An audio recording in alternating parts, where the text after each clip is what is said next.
At the end of all of this, Anditika, right now we're breaking bread. Nema shoko, chimbo paridzira, chimbo udzwa, chimbo dai. And see, at the end of this, everyone is getting a chicken slice meal. Toda kuvatenda vamchkebere, vachiripo here. Tawanda mchkebere, where are you? Please stand. Let people see you. This is the CEO of Chicken Slice. Anditika. So vati musainde kumba nenzaraba.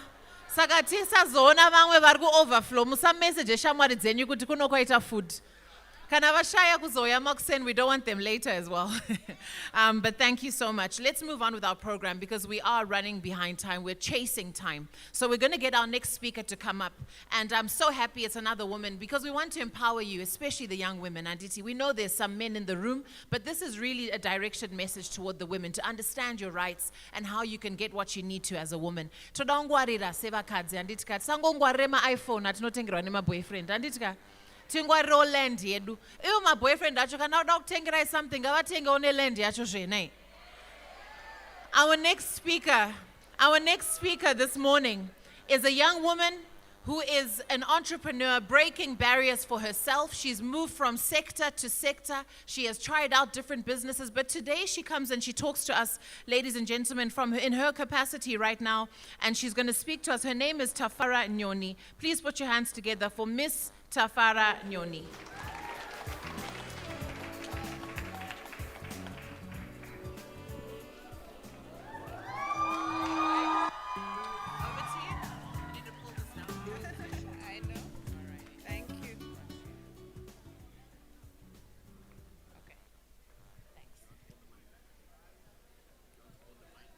No, this is fine. Ahoy, my students, ahoy. Handisi kufara asi ndichataura nyaya yangu. Ndanga ndakumbira kuti pandichauya pastage vamboti playera imwe song, but ndiri kuona kuti ma-DJs haana kuda kumita request yedu. DJs, I asked for a song.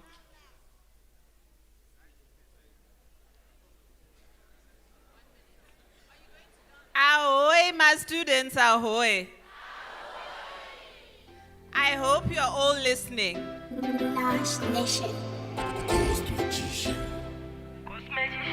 Mauze drimade pani Chendechi Ndejombo guti admaya kadembo uchiti pirori Ndakazorowa na mdara kanyemba uchiti ndiri homi Kukangamwa shuwa unokangamwa Wadiba uchiti udonpamwa Na kutora nguva yangu kuita yekutandara Tandara wangu zadaro Ndajombo guti admaya kadembo uchiti pirori Ndakazorowa na mdara kanyemba uchiti ndiri homi Kukangamwa shuwa unokangamwa Wadiba uchiti udonpamwa Na kutora nguva yangu kuita yekutandara Tandara wangu sadaro Aiwa tati timbofara asi tine chatafambira pano. So I just want to take this opportunity firstly to say my duty has been made easier nekuti pakuziya mitupo chinhu chandinoda kurangaridza vana vechidiki, particularly vasikana vechidiki. Saka ndinoda kutanga nekuti makadii vana chitova. Vana chitova vagere pano saka handina kunge ndanidza kuti ndiziye mitupo yakawanda. Asi sevasikana vechidiki ndinoda kungoti let us remember our culture.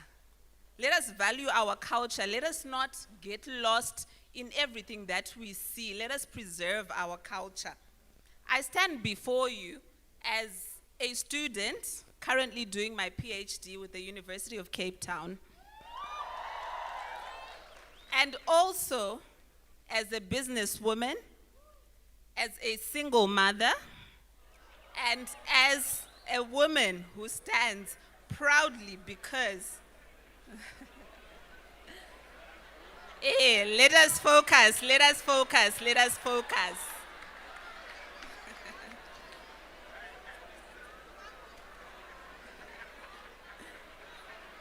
Mambo.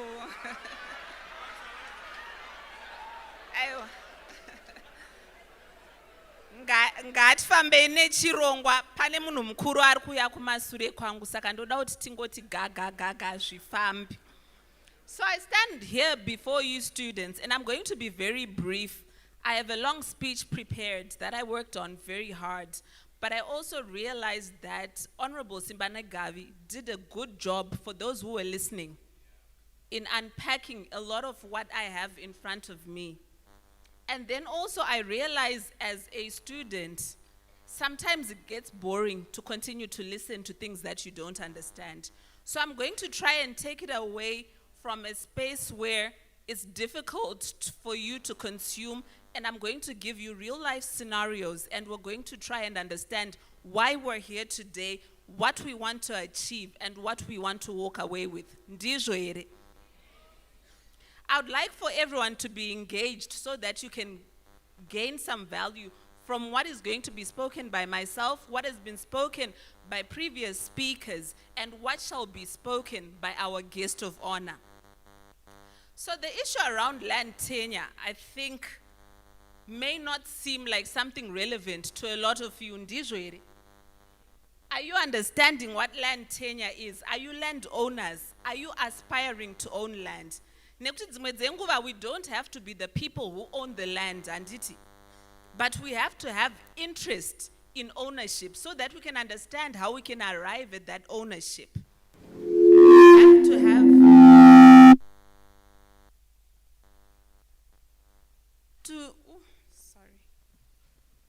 We have to have interest, and we have to have drive and motivation around the issue of land itself.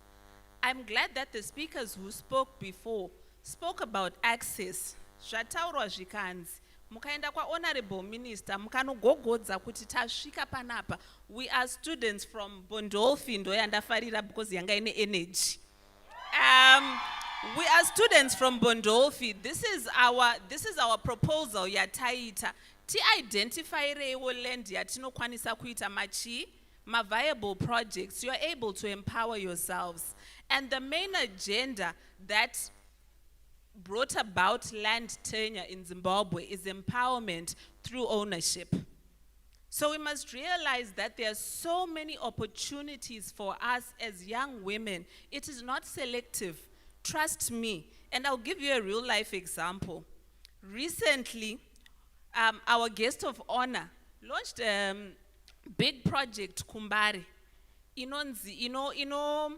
Itazvemisika, handiti. Through that, I was motivated when I saw the initiative that was done there, and I approached the Chitungwiza Town Council with no connection, with nothing except the fuel I put in my car, and I drove to Chitungwiza. And I asked the people who are in charge of the program, and I said, I would like to replicate what Dr. K.R. Tagwire has done in Bari. What does it take? They said, write an expression of interest. I wrote the expression of interest 6 weeks ago. 4 days ago, I went to sign an agreement. I'm not sure what my next step is, as I currently don't have the financing. But guess what? I'm the owner of an expression of interest to do markets for Chitungwiza Town Council. But all it took was going there, guys. Saka ndo zvandiri kuda kukudzai kuti kumasvingo kunoku musarega tichibva kuHarare kuya kuzoita mamarkets mumasvingo. Musarega tichibva kuHarare kuya kuzoona kuti land yenyu chero minda iri mutown, iri muperi urban, iri kumamisha, iri kushandiswa sei. Let's start thinking smart. Let's stop wasting our time on social media for social media consumption. Let's look at young people in Rwanda. Anti munoziva kuti land tenure yakaitwa Rwanda, Morocco. We have Kenya. Let's look at what they are doing, because do you know what ownership leads to? Ownership leads to the lifestyles that we think we like. So in order to achieve that, we have to start making significant impact by activating the things we hear about. I want 2 or 3 young women in this crowd to approach me and say, I'm serious about trying to do something with my life. I'm serious about trying to get involved in a movement that allows me to do a project that will have impact. It could be impact even at community level. Chaiyo uchigara mu location maunogara, kana msuburb maunogara anditi. You start there and then we move out. So the message that is coming to you today from our guest of honor is to allow you to understand clearly that opportunities exist. But opportunities are not given, they are taken. Do you understand me? Opportunities are not, they are taken. All it took was putting petrol in my car. But you don't need a car. Chero daenda kaenda nekombi. Ndaingonosvika ndongonoti, they did not ask me kuti, what car did you come driving? All they said is, oh, you're interested. This is what needs to happen. We're going to take it to council. They ran it through the system, and guess what? Something happened. So I'm simply here to encourage. I'm simply here to say, as young people, let us be serious about taking action. Let us stop complaining. Let us stop taking time and saying, oh, I will do it tomorrow. Procrastination is an enemy. We are so privileged to be in the space of people who are successful, people who have walked the mile and have succeeded. So let us take opportunity of this moment. Don't let the person sitting next to you say, hazvina basa. Murega ati hazvina basa uti asini zvine basa kwandiri.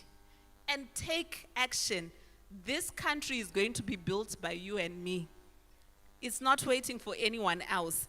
And land is primarily the ground and basis of everything we need to do.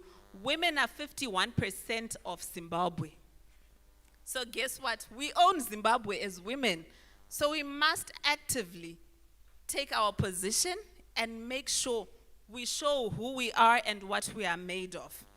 To my male counterparts, we support you, we love you, you are our backbone.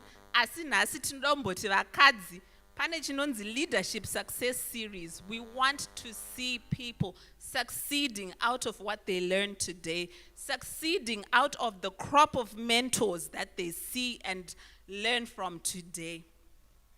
Thank you very much.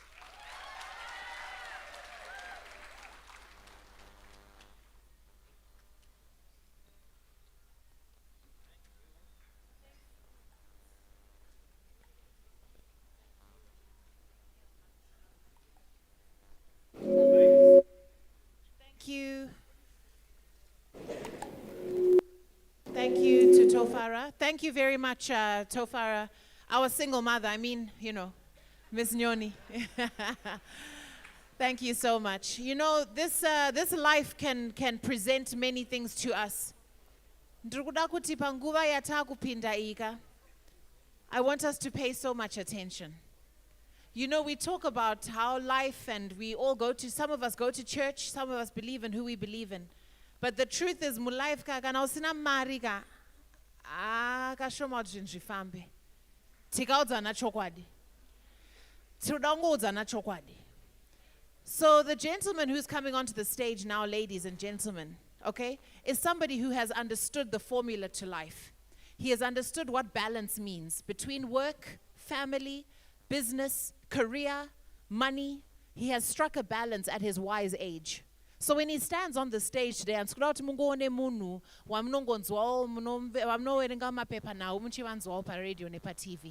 I want you to understand that he is a father, he is a husband, he's a leader, he's a big person in his church even, because like I said, he has balanced who he is. The person I'm speaking about is going to give us a bit of time. And the important part is that our questions must be directed to him specifically and without any other kind of agenda. Because for him to come from Harare to here is not a joke. And we must take it for what it is. It's high value. He said, no, let me go to Masvingo and speak to the young people. Let me empower them. Let me inspire them. Let me teach them. Let me help them. So that's what he came to do. And chavakatotanga kuti batsira nacho ka iyo nyaya yekuti pandati lunchtime yabva ku chicken slice ndovaita kuti chicken slice yacho iwe panapa because chikafu chinodada sei chinoda kutengwa zve handiti chinobhadharwa. So I'm clarifying these things so you understand how events come together. People come together and people support each other.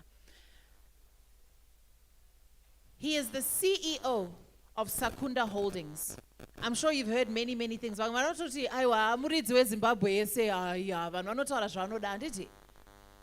I want to understand and give you a simple title today, this morning.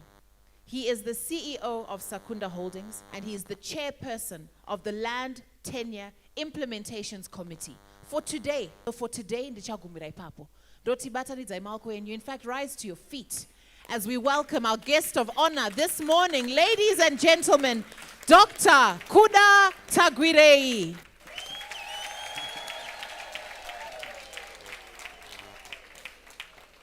Please be seated. Please be seated. Gare nyupasi. Ahoy, Masvingo, ahoy. Ahoy, young women for ED. Ahoy. Maskati mose. Tinoti kune mombe. Chitova, the Minister of State for Masvingo Province. Thank you for this invitation. Kuna Zakari, Honorable Deputy Minister, Simbane Gavi, Basarangu, Rese Maripez. Ndofanra ufamba nemi, pesipa ndofamba. Kuna Chairman, Masvingo. Kuna Deputy Chairman, Masvingo. Kune madzimai ose, the young women for ED, nevamwe vese vandasiya. Kune madzimambo, ziso racho ndariona. Ndimambo, mangwana inenge risavadha, ndenda mukuru ndenda elder. We want to thank you and acknowledge. Kune vamwe vese vauya, shamwari dzangu dzabva kuHarare. Ndaona ma-students akawanda pana panasi. Saka ndachitaura na minister wenyu kuti vana ava vanoita kupedzisira.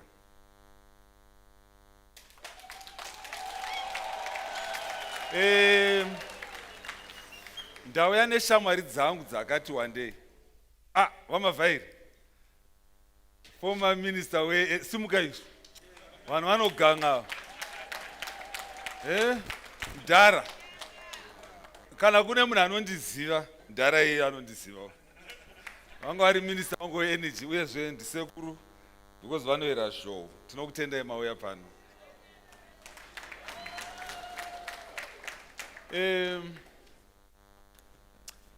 Ndava neshamwari dzakati one day. Dzandati ndikuintroduce. Ndava nemabusinessmen vakuru nevadiki. Kubvira pazvidiki-diki kusvika kumadhara. Saka ndoda kuti mabusinessmen ese andauya nawo, ndoda kuti muuye kumberi kunoku. Ndoda kuti vakuonei. Uyai kuno mese. Anonzi businessmen. Wandauya naye, uya kuno. Uya kuno.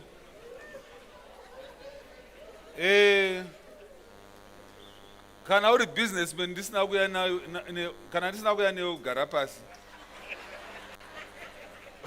Because handizokwanisi kukuintroducer. Yeah. Makuviri, uya pano. Umwe wacho ari Tinashe, uya kuno. Mfana uyu.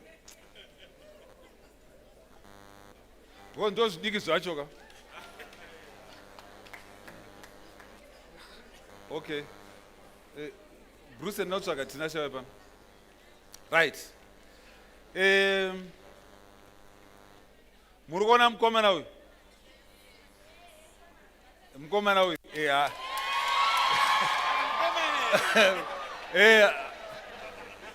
Unfortunately akarora.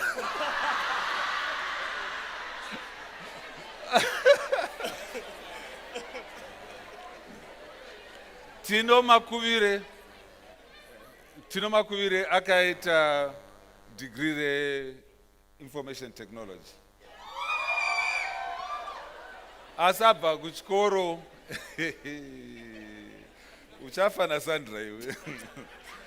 Abva kuchikoro akatanga anga achishanda paaishanda akatanga kuita business rake rekuita matomatoes.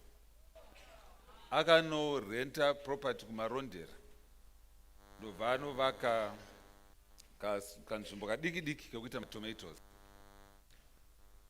From about 2 years ago iye zvino akuita 2.5 hectares dzematomatoes. Zvakare ari kuita another 2.5 hectares dzemacabbages. I'm going to talk a bit about him a bit later on in presentation mangu.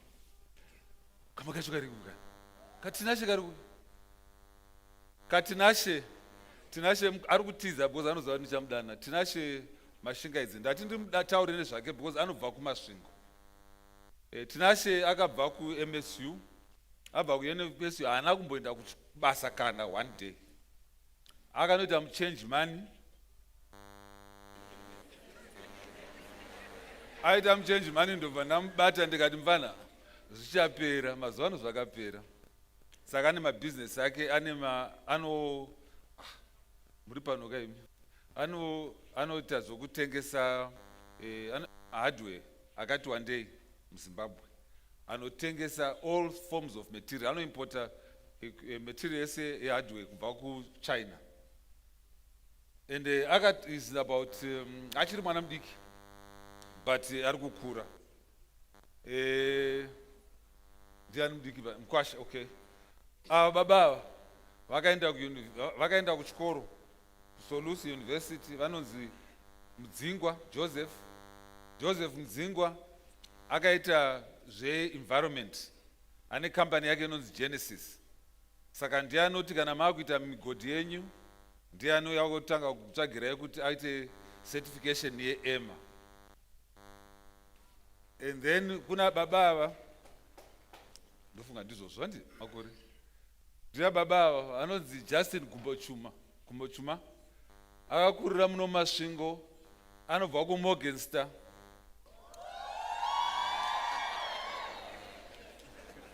Achakupai mascholarship vekuMorgenster.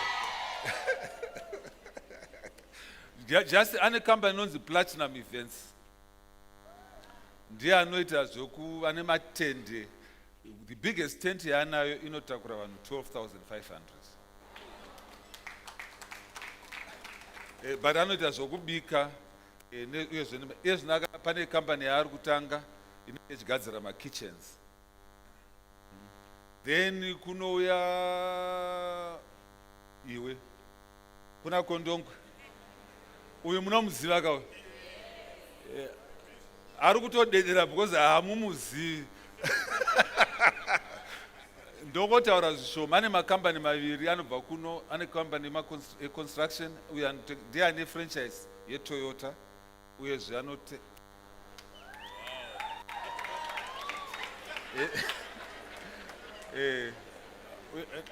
anda zvokutenga nekutengesa motikari. Tinashe yaumire panapa ndakuona manya Tinashe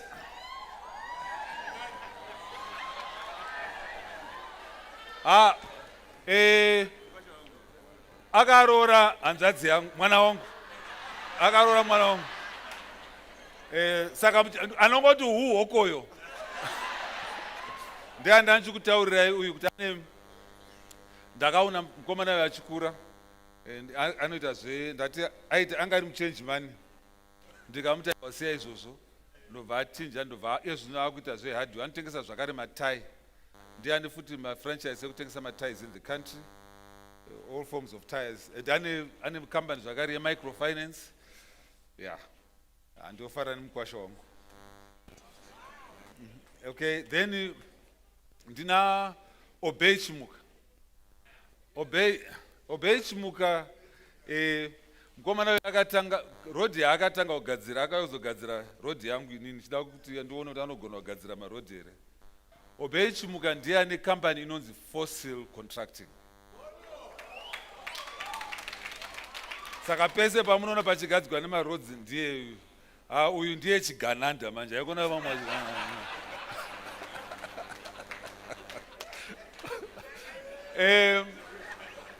Kambani yake ndio inogadzira maroads. Ane kambani imwe zvakare inoita cement inonzi Yaka.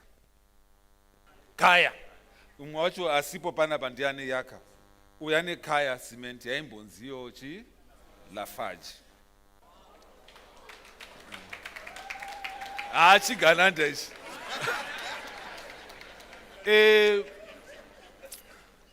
Ndokumbura kuti ndimbocorrecta something. Ati ndisacorrect.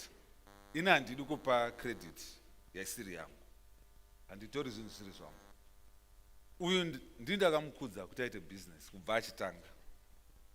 Asi handizini ndakavaka Mbare Musika. Mbare Musika iye akavakwa yeye. Ndiye akaita uyu. Ende ari kuita kune nzvimbo dzakasiyana siyana. Saka pane zvimwe zvatisingatauri because uyu ari pamasanctions. Akaiswa pamasanctions nokuti mufana wangu. Saka vanhu vanofunga kuti zvinhu zvake ndezvangu, ndezvake. But wakakaura uri pamasanctions ene. Ndauya neumwe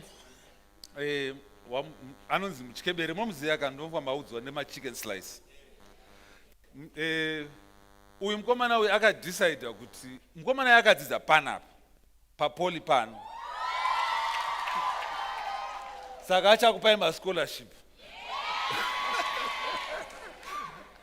Akadzidza panapa mukomana uyu. And daitanga tine time ndaida kuti akudze story yake. How kuti akakura sei. This is one of the few Zimbabweans akafanana nini akachallenger a white monopoly capital. Uyu. Because akadecide kuti inini ndinokwanisa kukompita neChicken Inn. Akati ndokwanisa kukompita neBakers Inn. Akati ndokwanisa kukompita nePizza Inn. Vakada kumurwisa akati alright ndichavaka abattoir yangu ndega. Iye zvino akuslaughter 13,000 chickens a day. Akati zvakare ende iye zvino akucontracta mamafarmers. Ane stock feed factory yake oga. And because of that isusu pamusangano yese yeZANU-PF ndiyo watinoshandisa kuti vanhu vashe. Saka tinoda kuti iye zvino nhasi akunzirai chicken ati kwairega vana vambodya chicken. Ndiye akupai chicken ye slice. Akazorora hake manje. Zvanga. Aza.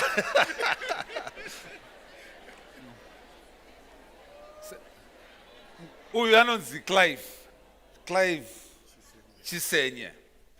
I met this gentleman just 2 weeks ago. 2 weeks ago. And I was intrigued by his story. Uyu mkomana wamuri kuona is 41 years old.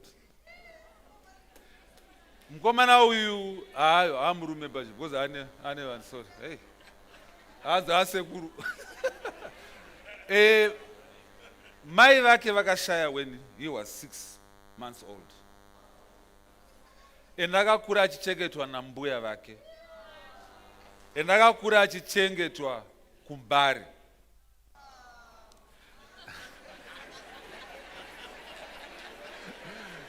Zvino akatanga kutengesa simbi kunzvimbo yamunoziva inonzi Magaba.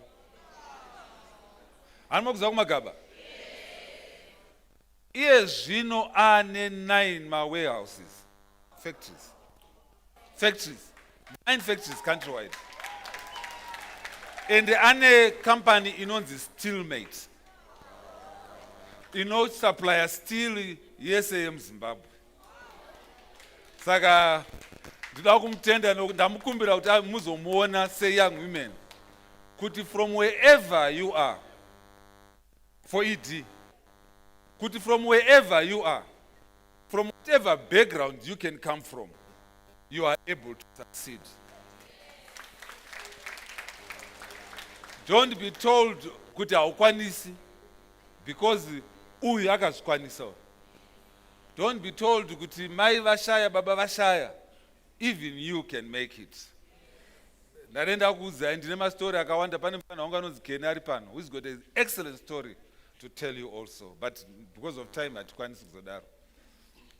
Ndine shamwari yangu iri pano anonzi Innocent Mugwisi. Innocent Mugwisi ane company yake, ane makambani akawanda, but one of them munoiziva yainzi Trek yakunzi Apex. Ane company inonzi Nova, and anoita zvetracking uye anoita zvefuel. One of the, most probably in the top 10 in Zimbabwe, the Innocent. Saka ndo ma businessmen andawe na, unfortunately handibvumidzwi kuziva madzimai, because madzimai wangu akati ndofanira kuziva varume chete, ndokusaka mangoona pane varume pamberi panapa. Anyway, please be seated. So nhasi uno ndanzi ndizotaura nezve land tenure. Handichatauri nezvemutemo weland tenure. Ndichataura mbichana nezvemutemo weland tenure. Because Honorable Simba Negavi vaita a great justice to that. But because tikutaura nevana vakukura, I want to tell you, I am here first of all to tell you about the president's vision, so that you might know who your president is, where he wants you to go. Kuti president vatoda kukuvakirai chii? Vatoda kuti muve nechii? Now, vanondiziva ndinomboparidza. Saka ndoda kutora one part of a verse ida kutsanangura zvinoda kuitwa na president for you, especially imi vechidiki. Ndoda kumbobvunza, pane mwana here pano ane musikana ane 18 years old? Ngasimuke. 18? Very good. Pane ane 20 years here? 20 years? 20 years, very good. Gara yenyu pasi.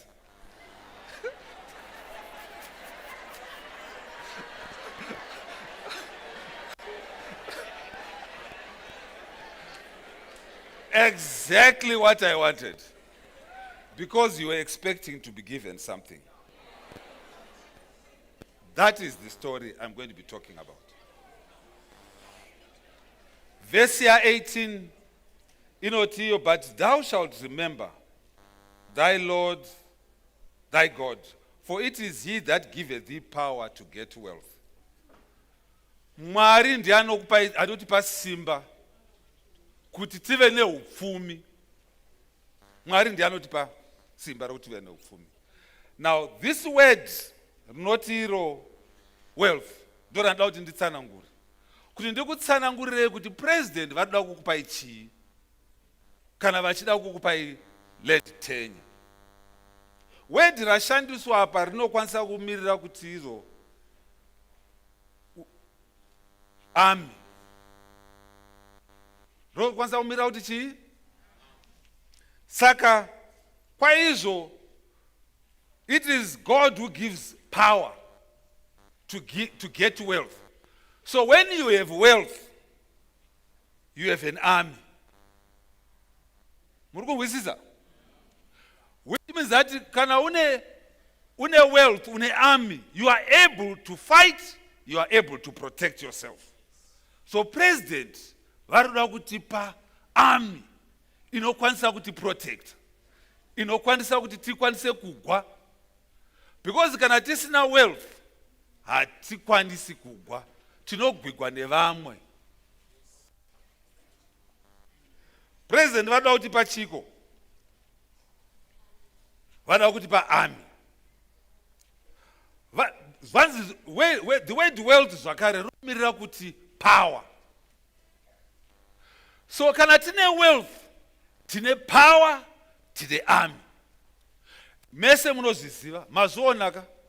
pakangosvika munhu ane wealth tototsvaga kuti vanogara papi. Hani ndizvo zvazoita. Kana une wealth respectable, wane power. Saka president wedu ada kuti munhu wese ari muZimbabwe ange ane army, ange ane power. Ende kana une power unokwanisa kudecide upenyu hwako hwega. Zvanzi nerimwe word virtue. Unokwanisa kuva nechimiro. President wedu vada kuti tinge tine chimiro. So land tenure inotibetsera kuti tinge tine power, tinge tine wealth, uye tinge tine army protection, tinge tine chimiro. Tinzi tiri vanhu. Ndoda kukupa example yokuti izvozvi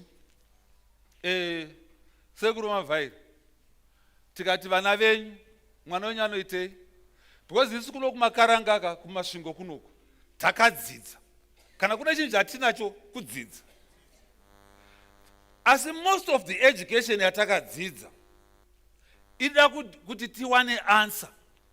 Saka ndikati 1 + 1 tese tinomhanyira kuti 2, because ndiyo chii answer. Asi most likely hatizivi kuti taiwana sei. Manje iye zvino kwane makombiyuta anoti calculator 1 + 1. Muri kuzwisisa ka? Saka hatisisina need yokuti sei yokuzwi, but we must know how we got that answer. Saka kuma colleges kwese kwamuri kuenda hatisi kunyanya kudzidza answer, tiri kudzidza how we get the answer. Mirai ndikuudzei, mubhaibheri zvakare Mwari akasika miti, haana kusika macheya. Saka when we are being given, vamunangagwa kana vachitipa wealth, vachitipa matitle deeds, vari kuda kutipa chii? Vari kutipa access to wealth. Havasi kuti zvati mani maona pamasimuka mati muda kutopiwa something. Muda kupiwa access to wealth. Wealth yakanaka ndeyekuzvishandira woga, not yokupiwa.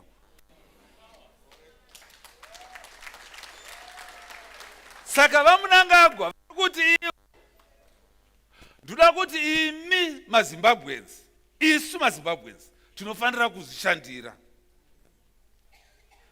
Saka pakasvika pamunda hausi kuzowana munda wane chibage, unofanira kuzoita sei kuti wane chibage chacho, asi unenge une title. Honorable Minister vataura zvakare kuti chavari kutipa president nokuti wealth, vamunangagwa vari kutipa title. Kana ndikadzidza inini ndikanzi ndaadoctor, ndinopiwa title yokunzi chii? And hakuna munokwanisa kuitora iyoyo. And it is a title. Saka vamunangagwa zvavari kuita, vari kutipa chii? Title. Zvekuti for generations to come ndichazikana kuti ndainzi doctor kuda kwachitagwirei. Saka ndikapiwa munda wangu, ndikawana title yangu, vazukuru nevazukuru vanenge vane chii? Title iyoyo. Ndokusaka zvichinzi 3rd to 4th generation wealth. Now, ndoda kukuudzai hama neshamwari kuti title iyi kana muchitaura nezveinheritance yanga ichitaurwa panapa, kana ukapa mwana wako chinhu chaasingakwanisi kushandisa haisisiri wealth. Muri kuzwisisa? Muri kunzwa? Tinofanira kuti kana ndapiwa iri wealth, ndinofanira kugenerate more wealth from it. Ndokusaka ndichitaura inini kana ndichipa mabusiness seminar kuti dzimba kana uri businessman haizi asset inokubetsera, it's an expense. Inini dai ndirini kune vane dzimba une lease re 99 years riye unofanira kumhanya, unopiwa chii? Title, wotengesa imba unotenga ivhu, because kuvhu kune wealth, kumba kune expense. kumba uchagadzirisa dhuri uko kuchatobuda mari uko muvhu ende ndichakutsana uchakuratidzai kuti unowana mari sei. Now ndoda kuti ndimbokutaurirai zvishomanana. Pane imwe nyika so inonzi iyo Wakanda. Ndombokuratidzai mapictures enyika iyoyo inonzi Wakanda. Ndo mabuildings atinoona amuri kuona aya ndekuwakanda mabuildings aya. Mabuildings aya akomana musamanye stereki dzokera masura.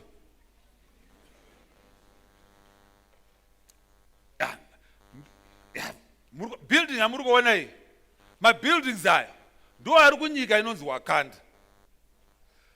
Kunyika ikoko kunoshandiswa technology yamuri kuona manje iri kutevera. Kune modern technology ine irrigation schemes aya muri kuona ayo anonzi machi greenhouses. Kunyika iyoyo zvakare kune irrigation manotevera ayo. Nyika yose ndo zvayakaita izvo. Munyika iyoyo kune madhamu ane technology anobudisa magetsi. Munyika iyoyo kune mapaki akanaka akafanana naya.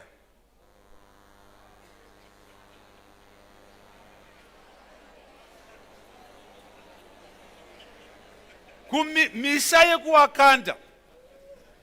yekuwakanda ona zvayakaita misha yacho ndokumusha uchinzi kana wakuenda kana uri kuwakanda musha wacho wakadai so.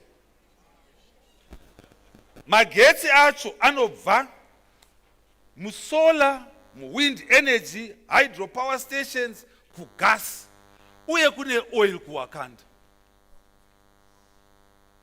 Kuwakanda kune ona maairport ari kuwakanda.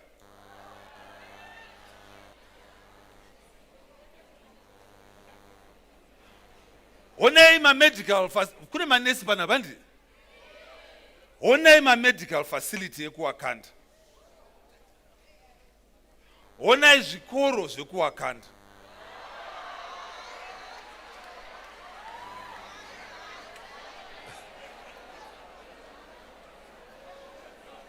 Onai stadium ekuwakanda nema swimming pool. Mining iriko zvakare.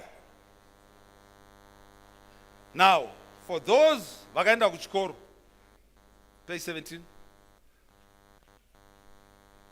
Wakanda in a population of 25 million people. GDP in Wakanda is 153 billion. 5,917 GDP per capita. Wakanda in main business in Wakanda is agriculture and mining. 6.5% growth. Access to electricity 97% to 95%. Do Wakanda. 10 megawatts ziri installed. Network yacho ye transportation maiwi kunaka kwayo. Agriculture alone contributes 29.2 billion, which is 19.1% contribution to GDP.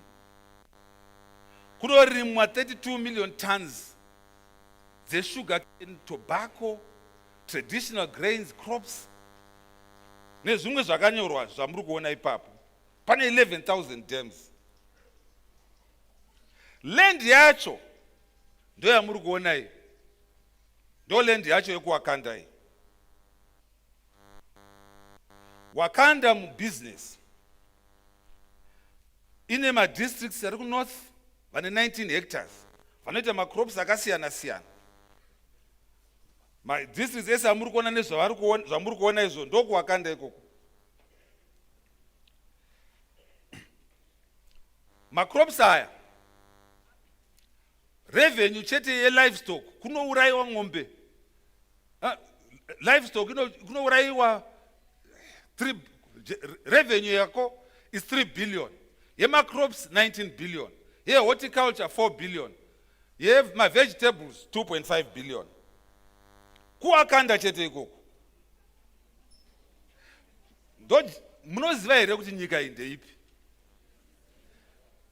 Ndiyo nyika inonzi Zimbabwe.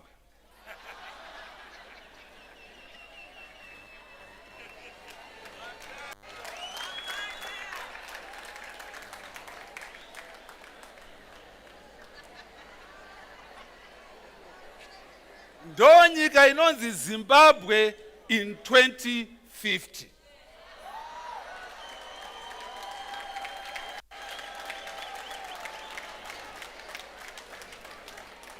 Ndiko kwatiri kuda kunzi tiende na president. Ndiyo vision ya president. Kuti tinofanira kunge tichisvika ikoko. But kuti tisvike ikoko, how do you achieve this? Tarisai ma policies akaiswa na president.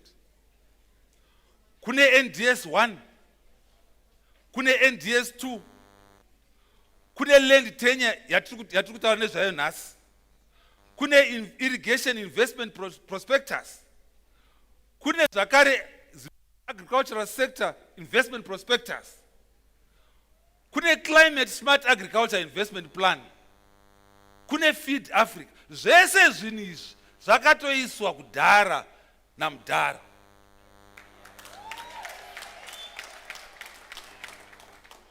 Kune imwe inonzi hand in ameno zvekurome.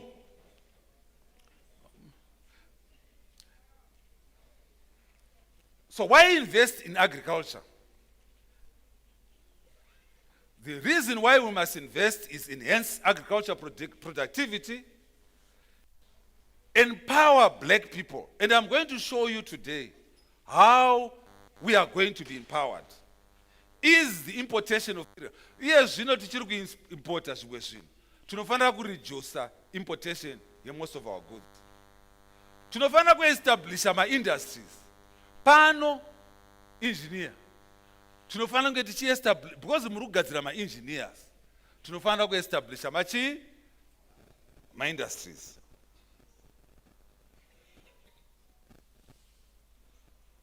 Mirai ndikuudzei, hama neshamwari. Ndiri page 34, ndiri kumhanya nenguva because tafambisa. Yeah, panapa. The impact ye-agriculture yedu in 2050 in numbers is going to be like this. We most likely are going to be, because vamunangagwa nezvinhu zvavaita over the last 5 years, I know we are going to be able to achieve this. Ndokusaka kana muchinzwa kuti vision 2030 isu tatora ma-numbers avo tikama-extrapolata tikamasvitsa ku-2050 kuti tione kuti nyika yedu inenge yamira sei. Saka 153 billion GDP, 29 billion ichibva mu-agriculture. We are going to have invested by that time $40 billion mu-agriculture. Total production investment needed in agriculture will be 13 billion.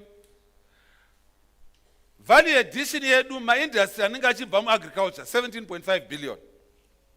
Hard and soft infrastructure 15 billion. 2.5 billion total value addition. Munoziva muno muZimbabwe tine vanhu vanonzi ma-actuary. Saka takatsvaga ma-actuaries akati extrapolate information yokuti tikafamba negwara riri kudiwa navamunangagwa, ma-numbers edu anenge akamira sei. Ndo ma-numbers amuri kuonayo. 16.9 million hectares of the 39 million inenge iri yema-large and small commercial farmers. 3 million hectares will be cumulative commercial arable land under irrigation.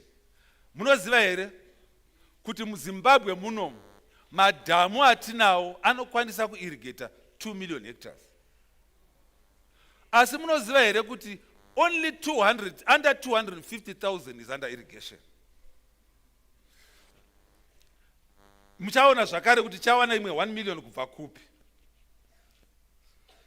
20,000 hectares, 22,000 hectares tichaisa ma fruits, 60,000 toisa mushuga, ndokwayo kumusha kuno shuga.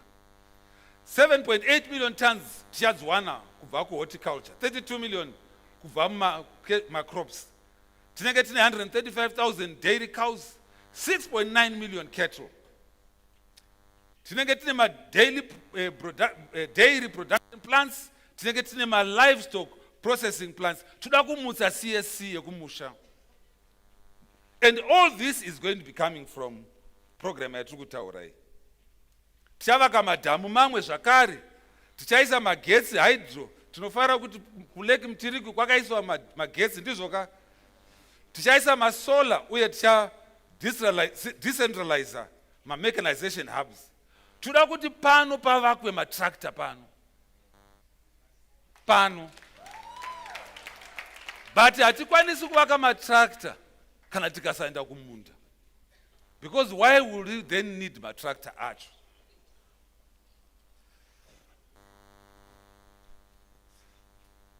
Saka muchaona kuti tichaisa local tractor assembly plants. Tichange tichishandisa about 34,000 tractors and 400 combined harvesters zichabva mu-assembly plant iyi. Tichaisa 1 million hectares under small irrigation, and I'm going to show you how the president intends to do this. Toda kuproduce ma-fertilizers edu muno. Most of our fertilizers tiri import. Why are we importing? Because ma-volumes atiri kuita iye zvino mashomasa. But tikanoshandisa minda yedu yakawanda, tikanoshandisa minda yedu ndokuti tiite ma-factory munomu. Next slide. We're now going to look at this land tenure program. Honorable Simbane Gavi vatitaurira nezvemitemo. Program yakatangwa 1980. And program was to tackle my inequalities angari muno Zimbabwe. Saka kwakatangwa acquisition yeland, kukazotevera zvakare constitution yedu yakazoamendwa 2013. Kukaita chapter 72 inotaura about acquisition, kuti vanhu vatema vanofanira kunge vane land. Tisu varidzi vayo. Section 72. Chapter 16 yobva yataura kuti land yacho inoenda kunani uye sei.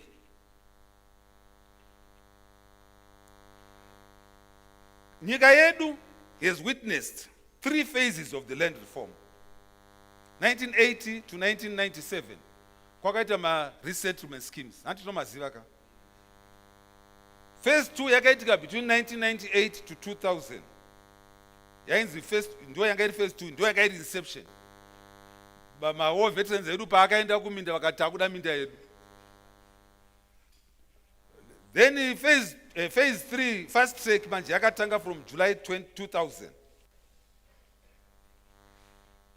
But chakawanekwa nemukuru wedu wenyika ndechekuti vanhu vanga vapiwa ma 99 year lease anga achitaugwa nema offer letters, pavanga vachifa vanhu vaitorerwa minda yavo. Ndo zvanga zvichiitika izvo. Zvimwe zvakaonekwa ndezvekuti vanhu vanga vachipiwa ma offer letter aya nema permits vanga vasingakwanisi kuenda kumabhenki. Saka zvikanzi nemukuru wenyika hatipei vanhu ava security of tenure kuti vakwanise kuita zvavanoda nayo. Saka mukuru wedu akabva ati izvochi, ipai vanhu my title deeds. Saka kwakafomwa, saka mirai ndimbokuratidzai kuti land yedu yanga yakafamba sei. Muone kuti takarwira hondo zviripo. Tarisai column yekutanga 1980. 15.5 hectares dzanga dziri kuma large scale commercial farmers. Ndo yanga ine varungu. Small scale yanga iri 1.4. Communal yanga iri 60 uko ndokumusha 16.4. National park yanga iri nema urban resettlement 6,000. State land yanga iri 0.3. Patakaita land reform program, tarisai kuti zvakachinja sei. 5.8 yasara kuma large scale commercial. Asi land yakawanda yaenda kuvanhu. Yapa ma small scale commercial farmers 11.1 hour. Ndo zvakaitwa nevadhara vedu kuburikidza napresident wedu. Zvimwe zvese zvakangofanana sezvanhu zvakaita. Manje problem yatakaita ndeyekuti land yacho manje 39.6 haichinji, haikwiri, haidziki. Handi inoramba iri 39.6. Asi manje zvakaitwa manje vamwe vedu, maparents edu vakaenda pavakanzi endai munotora minda. Asi vamwe vedu vakasara, ndizvo. Manje iye zvino ndopa vakuda kumhanya manje, toda land. Namba iyi haichinji ye 39.6. Muri kunzwisisa zvandiri kutaura? Maiti izvo vari kutora iye zvino manje mavakuti zvaa right. But pamaifanira kuti zviri right makanonoka kuinda. Asi tichaona kuti vachadzamira napresident wedu vachatigadzirire nyaya iyoyo, but mungange makanonoka.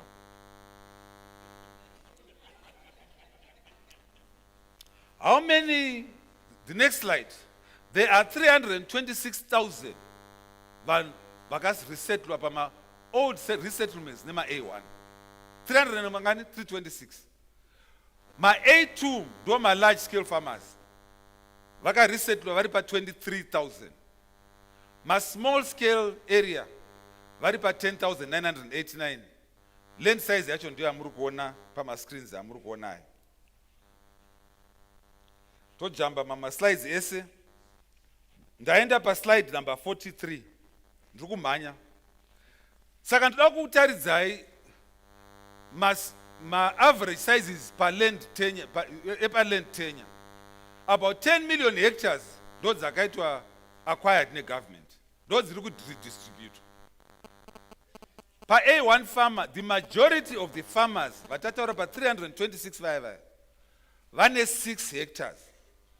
Of that 6 hectares, 1 hectare vakanzi ndo pavanogara pamusha, 5 hectares ndo dzavanofanira kurima. Obviously pakazosiwa nzvimbo yekuti vanonofudzira ngombe dzavo. Handina kuinclude apa. Ma A2 farmers average size yacho is about 200 hectares. Next slide. Now, sezvandataura, ndinoda kuvunza program iyi kumasvingo kuti mutinzwisise kuti inenge yakamira sei muvanhu vekumasvingo.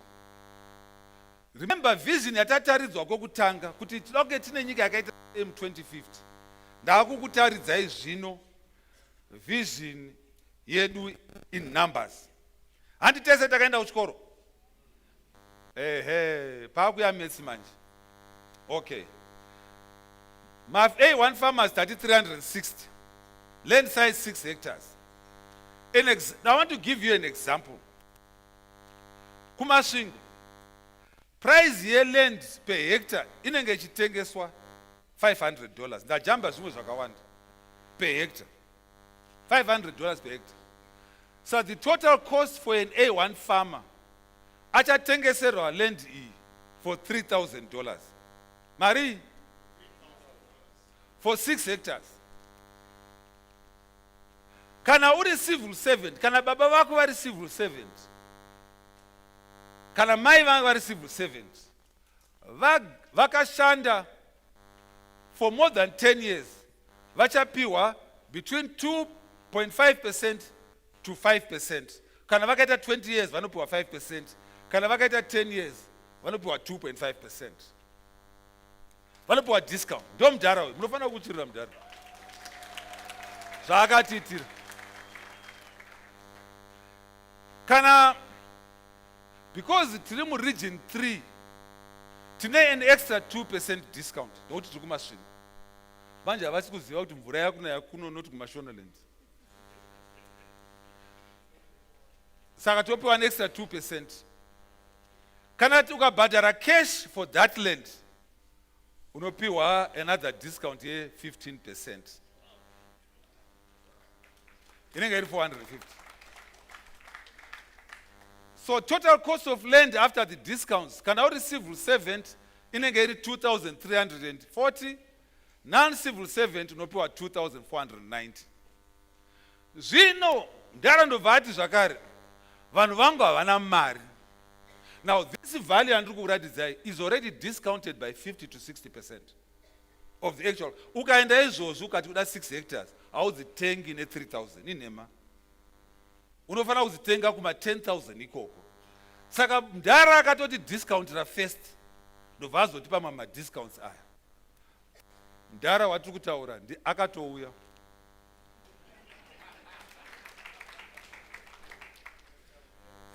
Akauya. Zvino mundara ndobva ati zvakare vanhu vangu havana mari. Kana usina mari unokwanisa kutenga land over 20 years. Unenge uchibhadhara mbichana for 20 years. Saka unenge wakunzi unofanira kubhadhara, kana uri civil servant unobhadhara $273 pagore for 20 years. Ndova munangagwa ivavo. Ndova 20 chi for 20 years unenge uchibhadhara $273.68. Kana usiri civil servant seni unobhadhara $288.39 for 20 years. For 20 years. And the next slide. Kana baba kana mai kana iwe uri war veteran. War veteran. Mndara ndobva ati izvo. The first 5 hectares war veteran. Mndara ndobva ati unobhadhara $10 per hectare. Zoreva kuti izvo for 5 hectares unobhadhara mari. Muri kuziva here? $50 kana uri war veteran. Saka the 60 hectare ndio yaunozobhadhara $500. Saka total amount yacho yobva yaita mari 550. Saka madiscounts aya are applicable to the $500 manje. Saka unozopiwa madiscounts 15%, $82.50 kana uri more veteran still. Wobva wanzi civil servant $27.50 unopiwa an extra discount kana uri more veteran ye 15%. Yobva yaita $27.50. Ndo vakaenda kakuhondo. Saka tofanira kuvachengeta zvakanaka. Civil servants $27.50, region 3 discount $11, cash payment $82.50. Zoreva kuti for 6 hectares war veteran achabhadhara $346.50. For land iri worth $10,000. Ndo zvakaitwa namudhara wedu for war veterans. Kana asiri civil servant anobhadhara $374.50. Dai ndakazva gondo ndakaendawo gondo.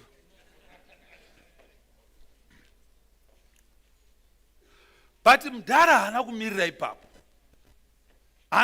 ipapo. Akabva ati izvo, what strategies will we implement to finance land utilization, enable kuti tienable mafambers acho kuti vakwanise kubhadhara zvikwereti. It's one point thing give people land, but kana ukasavapa zvokuti varimise vanozobhadhara sei. So the president has also introduced by initiatives ekuti isu varimi tigokwanisa kubhadhara zvikwereti zvacho, so that chikwereti chacho chichabhadhagwa nemari yatichapiwa napresident yekuti tirime munda wacho iwoyo. Maibata nyaya kuti hauzonotsvaga rimwe business rokuti ubhadhare land iri. Vanhu hatisi kwada kuminda, toda vanhu vachashandisa minda vagozobhadhara zvikwereti zvacho neminda iyoyo. So for A2 farmers izvozvi president vaestablisha a support facility ye50 million to develop infrastructure pama-A2 farmers. A2 farmers vese vane facility yavaestablishiwa vanoenda kumabhenki vomeka sure kuti vaita sei vaisa ma-irrigation vatsvaga matractor ende chikwereti ichocho chinenge chichibhadharwa over 7 to 10 years.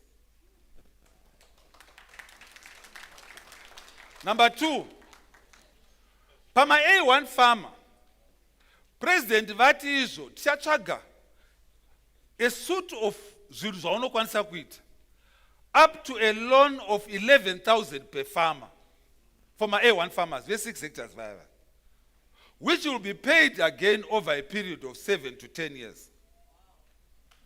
11,000 uchibhadhara 10 years. The infrastructure loan will cover, but is not limited to borehole, solar installation, Starlink, sprinkler irrigation. But it is tailored to a specific region. Because the maybe Matebelen South, you might not need izvozvo. Saka the 11,000 will be suited per region kuti unoishandisa chii. And izvozvi team yangu iri kuestablisha kuti for whatever region mari yacho inoshandiswa chii. Now, ndinoda kukupa example, another example. Yekuti suppose tatora one farmer ari kunoku, because kunoku vachadzamira kune mvura. Handi kune mvura kunoku. Ehe. Toda kuestablisha munhu akuti aite 6 hectares. Pa 6 hectares apa anenge ane 1 hectare yekumba yokuvaka musha wake, oita 5 hectares yokurima. Toda kuestablisha a sprinkler system ye-irrigation papurazi iroro re5 hectares. Toda kumisira zvakare solar munhu iyeye. Tomisira irrigation, toisa futi chi satellite. Manzwa minista Mavetera achitaura kuti toda kushandisa chi technology. Chinenge chida kuti kuye madrone achiita basa rawo. Kumunda ikoko achikubetserai achispraya ma-chemicals. Ndo zvinenge zvakuitwa munguva yamamunangagwa. Ndo nyika ino yavamunangagwa. Ndozvavanoda. Ende zvinhu zvandiri kutaura izvi, mukaenda kupurazi kwavo munozona zvichishanda. Suppose ndatora another example. Ticharima ma-tomatoes ipapo. Torima one potato, 1 hectare ma-potatoes, 1 year ma-tomatoes, 1 year cabbage, 1 year onion. Tozoita maybe 2 hectares wheat ne-maize. Remember, tichita crop rotation.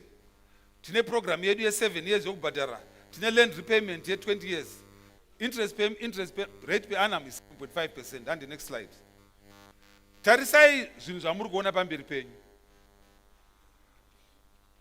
Is in the 2050 tikuexpecta kuti munhu ari pafarm iyi anokwanisa kuproducer 30 tons for that 1 hectare. Nemaprice aripo izvozvi inofanira kumupa 24,000. Ma-variable cost edu i4,000. Gross margin yake ndio mari yamuri kuona. Ndoda kupa example. Kana wabva pano usina kunyora izvi, unono kana baba vane 5 hectares, manya unovataura kuti manya kunotora chi title deed.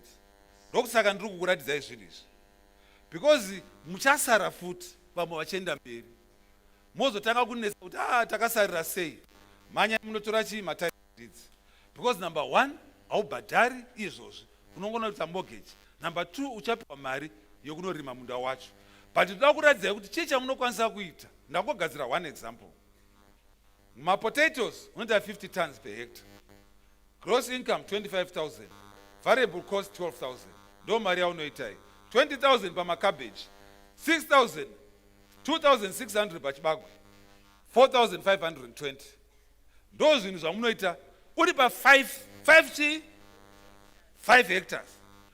Apa iwe hauna cent.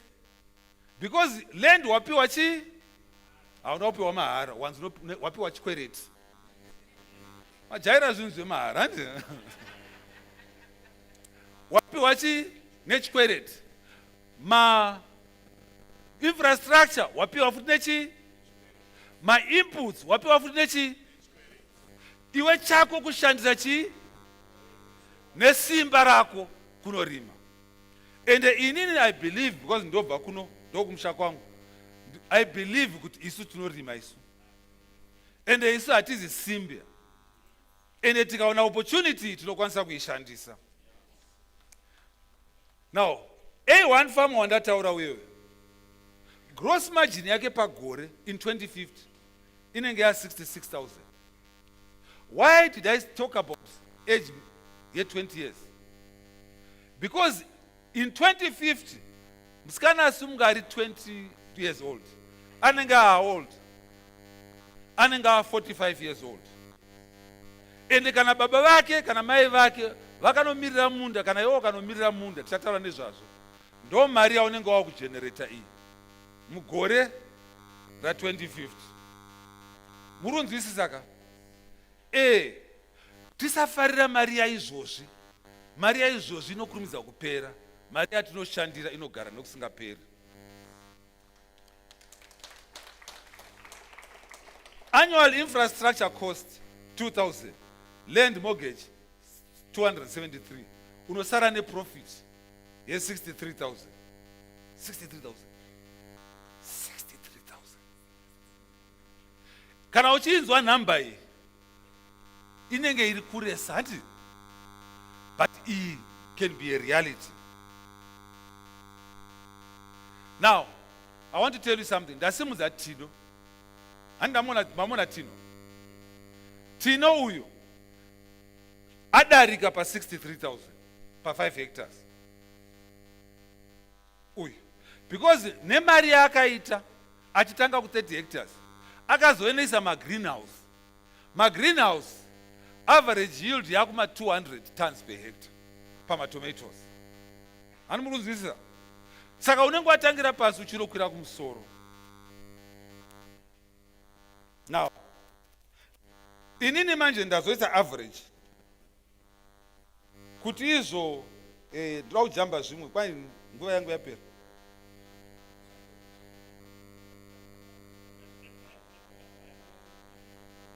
Regai tipedze.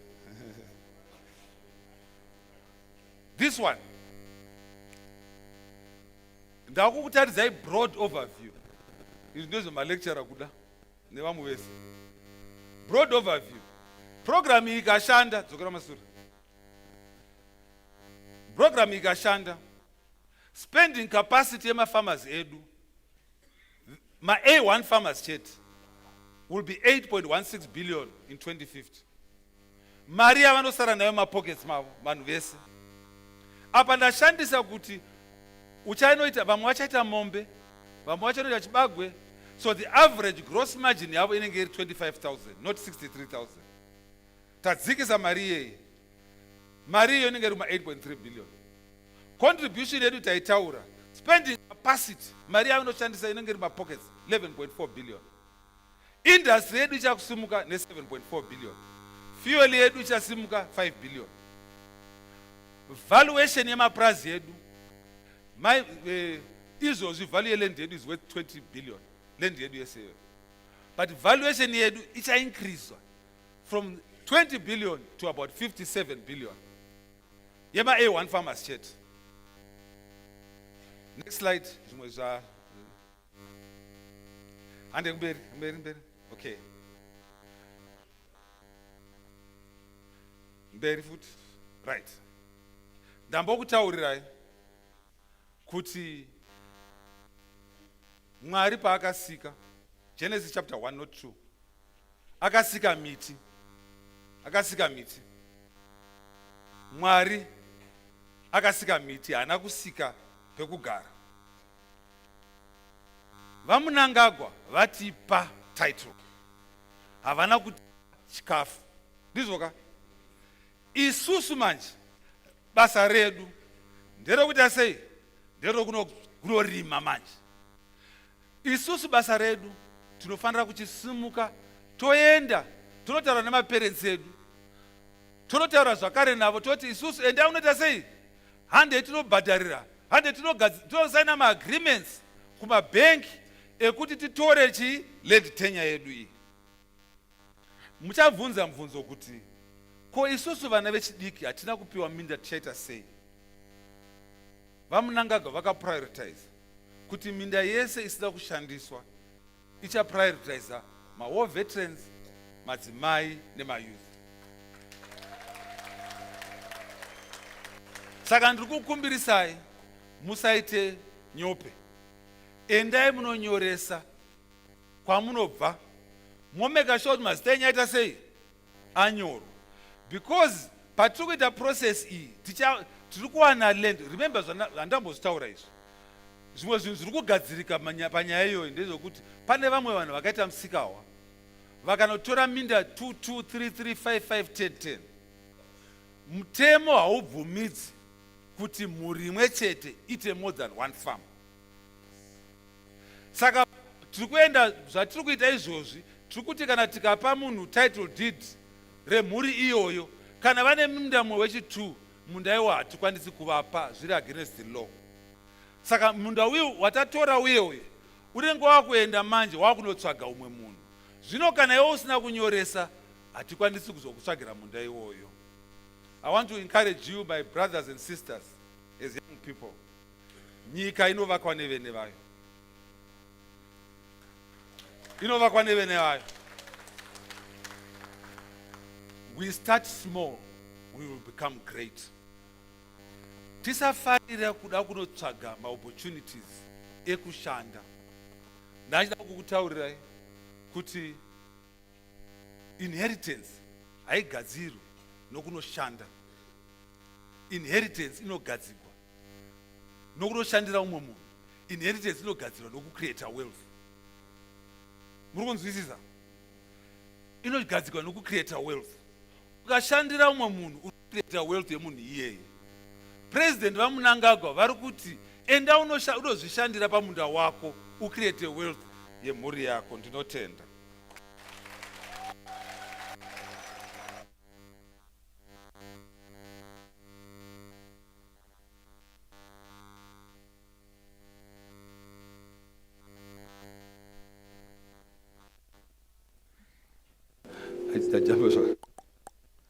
Dr. Kuda Tagwire, ladies and gentlemen. Thank you. Pavasimuka panapa vatagwire vasimudza shamwari dzavo. Hazvina kunzi mabusinessman emuZimbabwe bazvanzi shamwari dzangu. Iwe delegation yako yakamira sei mupenyu? Zvikanzi mira nevanhu vako vakamira sei? Ndapedza. Dr. Tagwire talked about our wealth, ladies and gentlemen. He talked about our wealth and he said wealth is an army. We can use it to fight, we can use it to protect. Land is the wealth and that is our power. It gives us independence. It also gives us virtue. Vataura my lessons akawanda. I hope you understood the thread that he was weaving between scripture and the ultimate message being that we need to use the wealth that we've been given by His Excellency President Dr. Idi Mnangagwa through this land tenure. He's the chairperson of the land tenure, so when he stands here, he knows what he's talking about. I think Majon, Handitka, he articulated it so well. When he first stood up there and talked about Wakanda, we all were sitting there listening and thinking, Wakanda? What kind of country is that? Handiti. Until we realized it's fictitious, but it is not. It's futuristic. It's futuristic. So he's challenging us. You've challenged us today, Doc. You have. I see you've removed your microphone. You want to use this one. That's fine. All right. Where is Nyasha? Where are you? Right. Are you ready with our questions now? So remember, we had 3 presentations here today, and I said, hold on to your questions. Now write it down so that at the end we ask all the questions at once. So we've come to that part where we're now allowing for a few questions. Our guest of honor is only here for a few more minutes, then he has to go. You can imagine he's a busy, busy man, Anditka.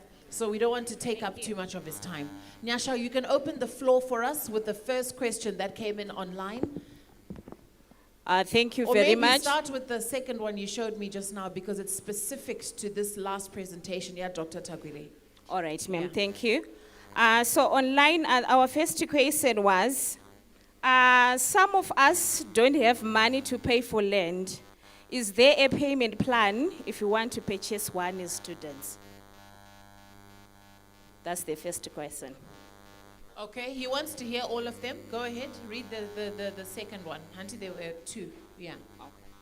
I want to invest in digital marketing that can connect farmers and buyers. Does the Committee on Land help us to connect with our potential clients? Right. Maybe you can take those two first. Thank you very much. First one is very easy. I think I've articulated it very well. That there is a payment plan. You do not need to pay even a cent. What you need to do is to go to a bank or to an agricultural center, and what they will do is that you will sign agreements. If you have an offer letter, if you have a what? An offer letter or title deed or a land permit, you will go to those people, they will go and they'll make sure that your land is surveyed, they will make sure that they will evaluate the land. I just given you an example here. And after that, when you sign those agreements, if you do not have money, you are going to be signing a mortgage agreement.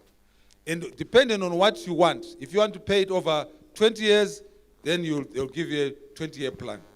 After which, if you're on 5-6 hectares, they'll also give you a facility for the infrastructure. And they also give you on a program for inputs. The second question, definitely we have a committee, we have 4 subcommittees.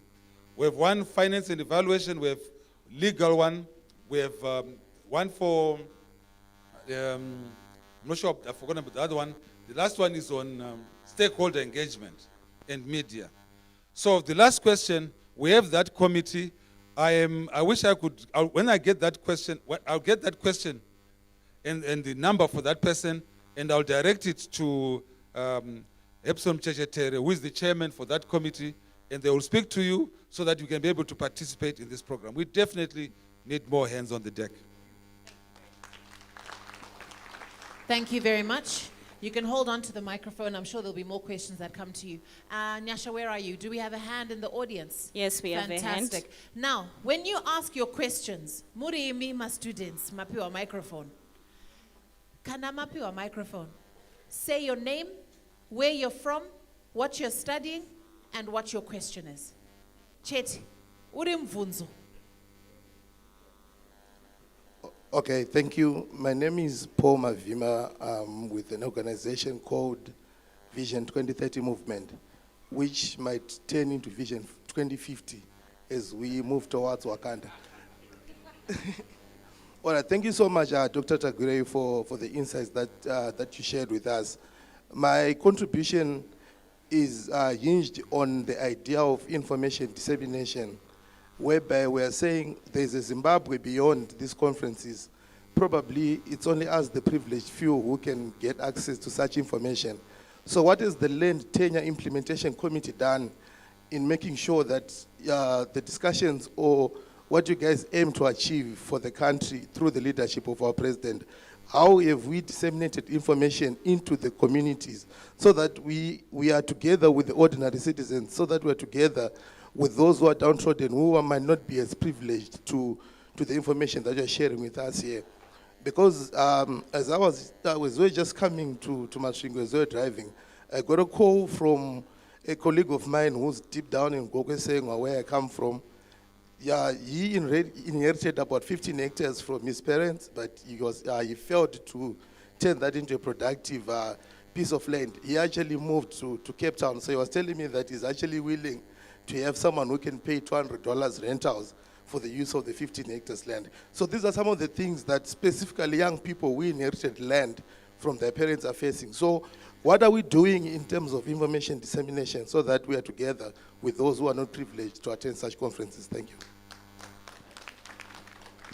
Thank you. Let's take another question and then we'll answer it as a round. We'll take 3 questions and then we'll answer all of them at once. There's a hand there, very excited young lady in row 3. Any other hands, questions from this side? Yes, we've got one hand this side as well. Wave at me. Yes, you. I see you. We'll take that hand. Can we get a microphone on the other side of the room? Tibatsirane. Yes. Please go ahead. Good afternoon. My name is Beautify Sizzler and I'm 20 years old, studying records management here at Masvingo Polytechnic. As someone who is very passionate about gender equality and community empowerment, I am honored to be here today. My question goes like, we were focusing on land, the land tenure system, and it was mainly focusing on farming, right? But then there are other ways. You did say that we can obtain wealth through the land, but there are other ways of obtaining land other than farming and economic development. There is also mining. How can I, as a young woman, obtain land for mining? Since mining is a very male-dominated industry, and I want to obtain wealth. You did say I can obtain wealth through land, but then I want to obtain wealth through mining because my strongest point cannot be farming. So how can I do that? Thank you very much for your question. And then our third question for this round, please go ahead. Thank you very much. My name is student Nesim Shapa. It's from the Ministry of Health, Masvingo School of Nursing to be precise. My question is directed towards the Deputy Minister of Energy. And Minister, you spoke about a three-point slogan or mantra, access, control, and power. But my question is concentrated towards the access part of it. So apart from the constitutional right of being a Zimbabwean citizens, are there any other requirements that us as young people are supposed to satisfy in order to be eligible for agricultural land acquisition or possession? And also, how long does it take for the offer letter and the title deeds to come out from the time of application? Thank you. Thank you very much. Dr. Tagwire, you may answer the first two questions. Okay, I was going to say maybe ladies first, because there is a part of that question that... Sure, no problem. I can give her mine. All right, thank you very much, Rufeneko, and thank you to the young nursing student who asked the question on how he can be able to have access to land. Actually, the requirements that are needed for one to have access to land, I can say there's actually no major requirement really. The only requirement is one, being a Zimbabwean, which I can say, is that a requirement? Yeah, well, that's a requirement. You have to be Zimbabwean, you have to, there's no really age limit that comes with that. If the land belongs to your parents, and like Mavima was saying, your parents have died, and the land was left to you by your parents, it's automatically yours. It belongs to you automatically. So you own it. You just have to make sure that the endorsement comes from the relevant authority, that they recognize that your parents left the land to you and you have the right to it. But if you didn't inherit it from your parents and you want to have it as you get older, you have to be above 18 years of age so that you are above the legal age of majority, so that you can then be able to go and register the land in your name. You need to have your own ID card to also be able to have the required documents that are needed for you to go and register for land. But otherwise, in terms of any other legalities, there are no other legal requirements that are needed except for you to have your own ID card to go and register, to go and be able to apply using your own name and putting in the details of your place of birth, where you want to apply the land, and things like that. But otherwise, there are no critical requirements that are needed for one to be able to apply for land. Okay, I'm going to answer the three questions. Vision 2030, the year 2050. The first thing that we did is that we had to go to the chiefs, we had to go to the parliamentarians, we had to go to all the Vakuru Vedu to try and speak to them about this program that is called land tenure. We felt that it was disrespectful just to start going around Oliver, talking about land tenure. So we needed to talk to our Kuruwedu first, trying to explain to them. After which now, we are now going to go in a very robust program of disseminating this information via adverts, via radio, and you are going to see more programs like this that are going to be going across. In fact, I'm going to be teaming up with the Young Women for ED, going around the whole country. My main focus is mainly to this group of people, the young people, and then I will allow others to deal with the elderly people. I believe that the youth are our future, and that's where I must focus most. So you are going to see more of that. However, there is no best way of disseminating information. And so we are going to call on all the affiliates, all the groups, to come up. My number is available, so that this we discuss how best you can also be able to assist in disseminating information to the various groupings that you have. The second question is on mining.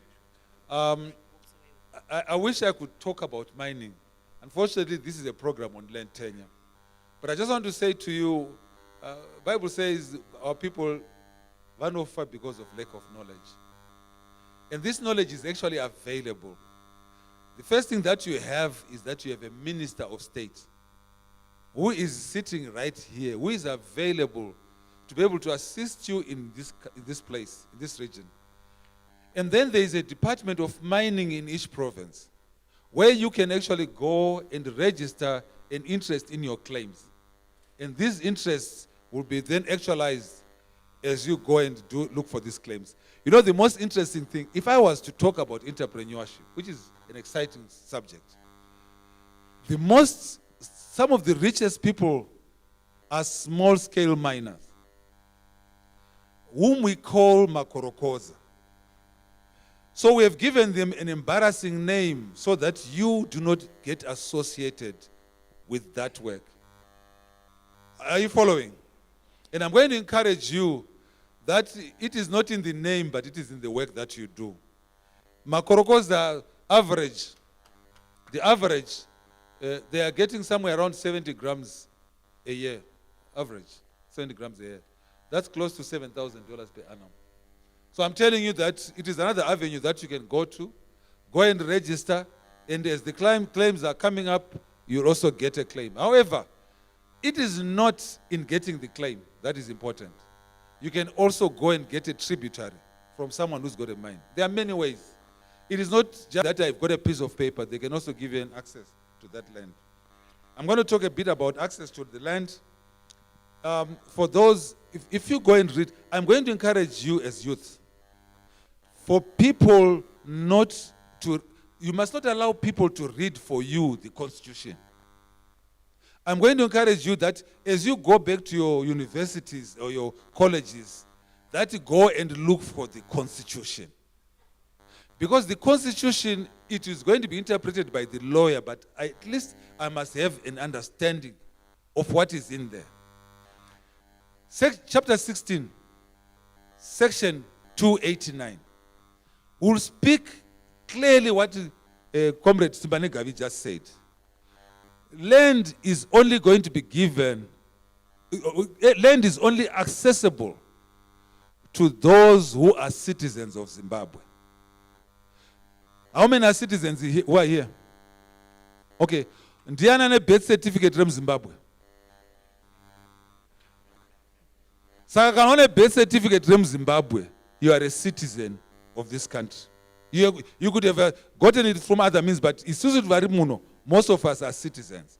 And if we are above the age of, I think it's 21, you will be able to have access to land. So I'm going to encourage you, go to his office, go and form a queue to my minister, and register so that you can get access to your own piece of land. Thank you. Thank you very much, Dr. Tagwire.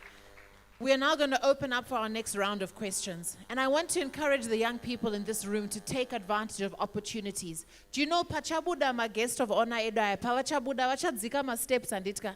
Bobuda, vane convoy, van vakakomberedza, so but I want to tell you that in life, if you do get access to people like Dr. Tagwire, you have about 30 seconds to make an impression. 30 seconds to step up to him and say, hi, my name is Ruveneko Parenyato. I'm a communications expert and I want to change your life. I've noticed your PR is not, you speak quickly. You speak quickly. You have very little time. And what you must do is take advantage of that. So this opportunity you have here. That's what she does. Every chance I get to see him, I take advantage of it. And you have that right now in this room. Every single one of you has that right now. So this is our last round of questions because he has to go. Our deputy minister is also here for you. The minister of state is here for you. Other guests are here. There's also people in this room who came onto the stage. You are not, we never said you can't ask other members a question. Do you know that the chairman of ZIFA is in this room? Mama Gwizi, where are you? Please, let's see you. He's here. Okay, the chairman of ZIFA. So understand that Nasika, but not Matsikwa. So let's take these last questions. It was supposed to be 3, but I'm going to open it up to 5 last questions before we dismiss our guest of honor today. 5 questions, make it count. All right, our first question is coming from where? Nyasha, where are you? At the back there, thank you. Okay, my name is Sandra Mtangadura from Morgenstern Church College. I'm doing ECD. Okay, my question is, Mambotaura kuti ukarorwa une right yekuona land iwe nepartner yako. So let's say inini andina kurorwa zvekuwana marriage certificate. Torambana nemurume wandakarorana naye. Ndine right here kuclaima that land kuti ndeyedu tese ndisina marriage certificate. My second question is, mati munoti supporta kana tichiita zvefarming, asi handina kumboona muchitaura nezve husbandry farming. What if inini ndichida kuita husbandry farming? Are you going to support me? Thank you very much. Deputy Minister, that question is for you. Please, can you take it down? We'll just take the 5 questions at once, then you answer all of them. So Deputy Minister, that one is for you. Next question. Where's our second microphone in the room, by the way? We had 2 microphones. Where is it? So that we make use of our time. We've got questions on this side of the room. Nyasha can handle this side. We need our other mic this side. Sorry. Right. Please go ahead with your question. Thank you very much, guest of honor, for the insightful presentation. My name is John T. Guma, the Secretary General for Zimbabwe Congress of Students Union, which is the mother body for students here present. Mubvunzo wangu ndewekuti, yes, tanzwa taona kuti kune committee iriko yakasetwa up for the purposes of land distribution and land tenure. But it's not believer kuti there is nothing for us without us. Zvino mukomiti iyi munewo ma students here kana ma youth anogona kutimirirawo zvido zvedu sema students. Thank you very much.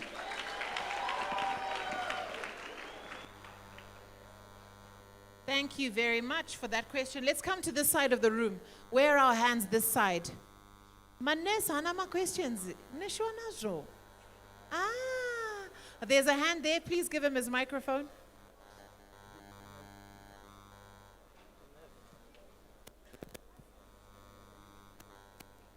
My name is Divine. I studied engineering at Zimbabwe University. Yeah, let me use Shona for the question, right? Is Ucha. Now, I want to ask, can a question or ongoing monitoring or security of Malens that Chazo Pakwan? Sorry, Atis Kukunzwa, I think you need to come forward. While he comes forward, can we get another question, please? Where's the microphone? Are you ready? Yes. It's already there. Please go ahead. I'm sorry. My name is Ashley Zingoni. I'm an artist. I was supposed to perform, but I'm going to time I want. And also, Shataura Vakoma Vangwa, kuti she went to the council vachinoproposa something indakaenda ndichinoproposa for a land yekuvaka wezhira play center inokurudzira mayouth nechildren of today vachiwana entertainment nechi asi handina kana chandinoona ifoni ye$150 saka ndoda kubvunzo wangu uri kuti ndozvifambisa sei kuti ndiwanewo access yekuti ndipiwo loan because kwandiri kuenda kumaloni wacho vauda macollateral kuti ndikwanise kana ndaappruvha ichitori kucouncil ndakatokanda ka2 case. Thank you. Thank you very much. That's a very practical and personal question, but I think it can be addressed. That's the third question. Our fourth question. Are you ready now? Yes. Right. I'm ready. Please keep it down. Please keep it down. Ongoing monitoring of malens at Chazopakwana, because this is more than free. Tataitirwa na nevakuru venyika and the committee kuti tinozova ongoing monitoring of the lands because tikataza takatona namadzibaba edu vakatora land more than 10 years dzinouya vakabva vatosiya iri yakabva yatorara land yacho isina monitor kuti irambe iri productive. Do we have the committee or security charamba ichiita land as an ongoing program so that no keeper the production on and going? What are you studying? Financial engineering. Financial engineering. Studied, yeah. You realize that the question you've asked can be answered by someone in this room to have a committee for that monitoring. You realize that, right? Yes? Even though they're there right now, the answers are with the young people in this room today. My degrees are tirkuverenga, everything we're doing, the answers are also with us.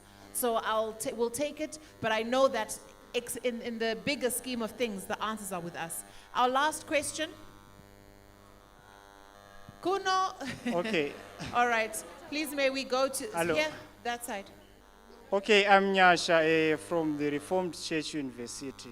It's Nyasha Rubengo. So my question is that pamataura mukati munokwanisa kutipa like mari dzekuti tikwanise kutanga projects edu like that. The problem is that tinozoshaiwa maybe access yekuti tikwanise kutengesa zvinhu zvedu like markets. So, is there any help you can give to us yekuti tikwanise kuwana access to the markets yekuti titengese zvinhu zvakadaro? Thank you very much. Okay, I think those are our 5 questions for now, but we have one more. And that's why chiti iwe. Asikuzivanga chishedzwa ndiani. But microphone yauya. All protocols are observed. Ini ndinoitwa Aiwa muombere maoko anetsika uyu. Ane hunu. ini ndinoitwa Tatenda Mavenga, ndakazvarirwa kuBhikita muno muMasvingo. I am a third student at Bondov Teachers College. Ndinodzidzisa mageneral, which means I teach from grade 3 to 7. My question is, sezvo mati mari inobva kuvhu, tikatarisa iye zvino sevana vechidiki tomotiveteka sei? Because takakurira kumusha tichipinzwa nemari dzedonje, takakurira kumisha tichipinzwa nemari dzeruninga, but tomotiveteka sei kuti sezvo tawana land tiri kuda kurima kuti tinokwanisa notengesa kana tidonje hakusisina mari inobhadhara? Uye mukatarisa izvezvi kune plant iri kurimwa inonzi runinga, but isusu hatina company inokwanisa kutenga runinga. Runinga rwakunotengeswa kwakaita sekuMozambique. Saka munoti chiinazvo sevakuru? Thank you very much. Okay, we have to close that because also we need to allow for our panel to remember the questions, isn't it? So let's answer those questions that have come in. Tikapiwawo imwe nguva tinoendera mberi, but pari zvino ndopandanzi ndigumire. So I'll allow Deputy Minister to answer first your questions, and then we'll come to Dr. Tagwire.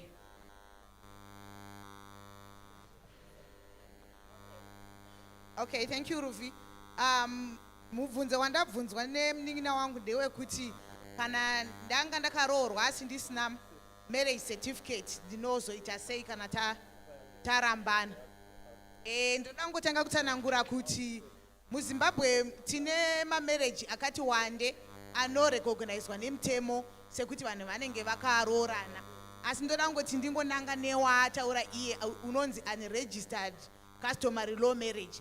Ndo kazhinji kuti vanhu vanenge vakaroorana vachitova baba naamai, vakaroorana panzira dzedu dzechimagariro edu echishona,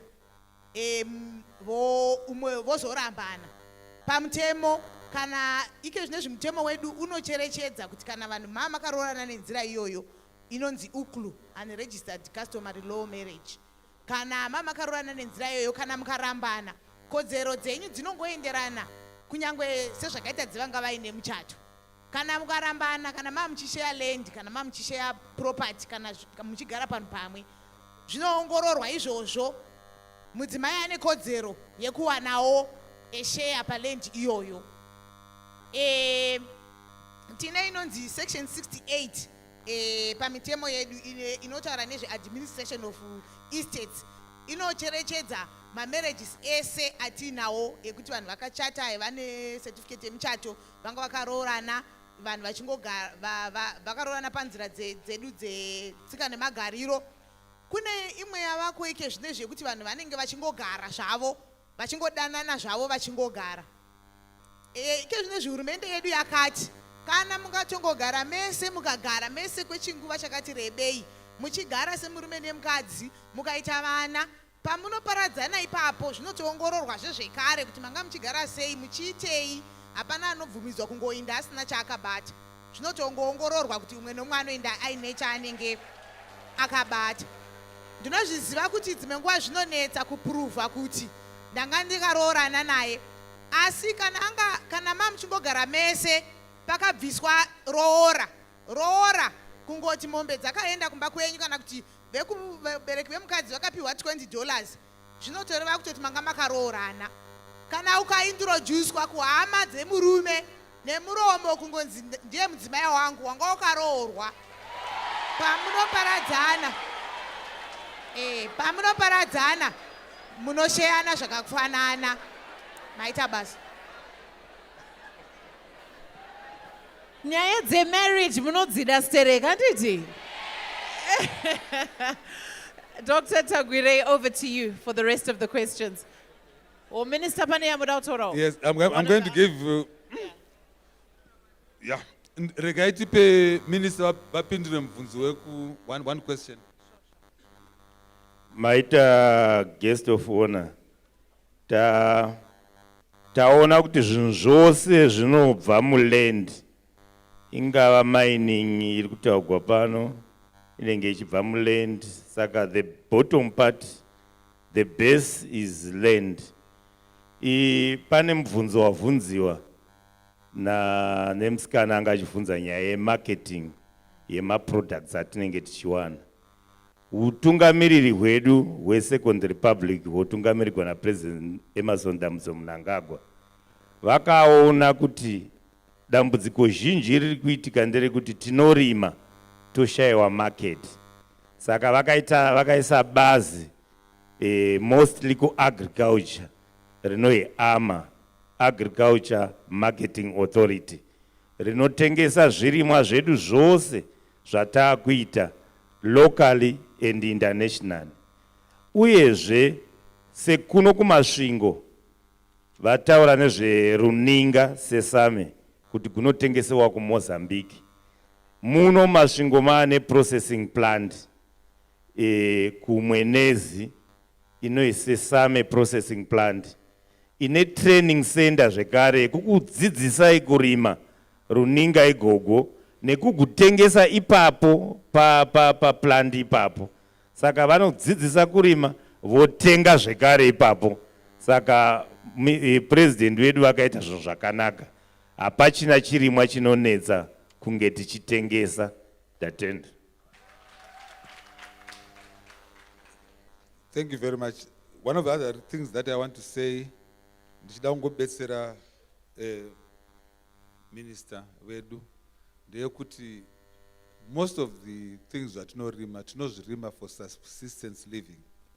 We don't hatizvirimi commercially. As a result, tinofunga kuti maprice atiri kuwana they are very low. And then mari yatinowana inenge iri shoma. So what we are encouraging as we are doing our program is to commercialize everything that we are doing. So including sesame iyoyo, kana mukairima muri pa A1 farm page patataura paya paya. Tichakubetserai kuti muwane mari nokubetserai kuti murime commercially, not kurima subsistence living. Then that will be a problematic for you. But I want to go through the questions. Do you support animal husbandry? Ndangopa example chete yezvimwe zvirima. Handisina time yekuti tipe zvimwewo. We support animal husbandry, we support any form of industry. Chinhu chese chandakuratidzai paya we support it. We support huku, zvese tino support. As long as it is agriculture, we are going to find the money for you. Do you have any youth student representative? Yes, we have a Bigima Tiza Junior, DM Youth anoku representai pa committee pedu. Committee yedu ine ma war veteran, committee yedu ine vanhu vemu government, committee yedu ine ma business people, committee yedu ine ma lawyer, committee yedu ine opposition, ine munhu wese committee yacho. Saka tinotese vari moimo kuti titarise nyaya yacho tiri pamwe chete. Ndo zvakaita navamunanga because he's a constitutionalist.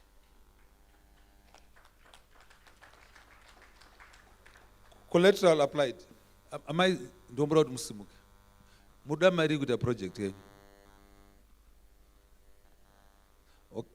Okay, imimi 6,000 nenyu tichakupai tichibuda muno.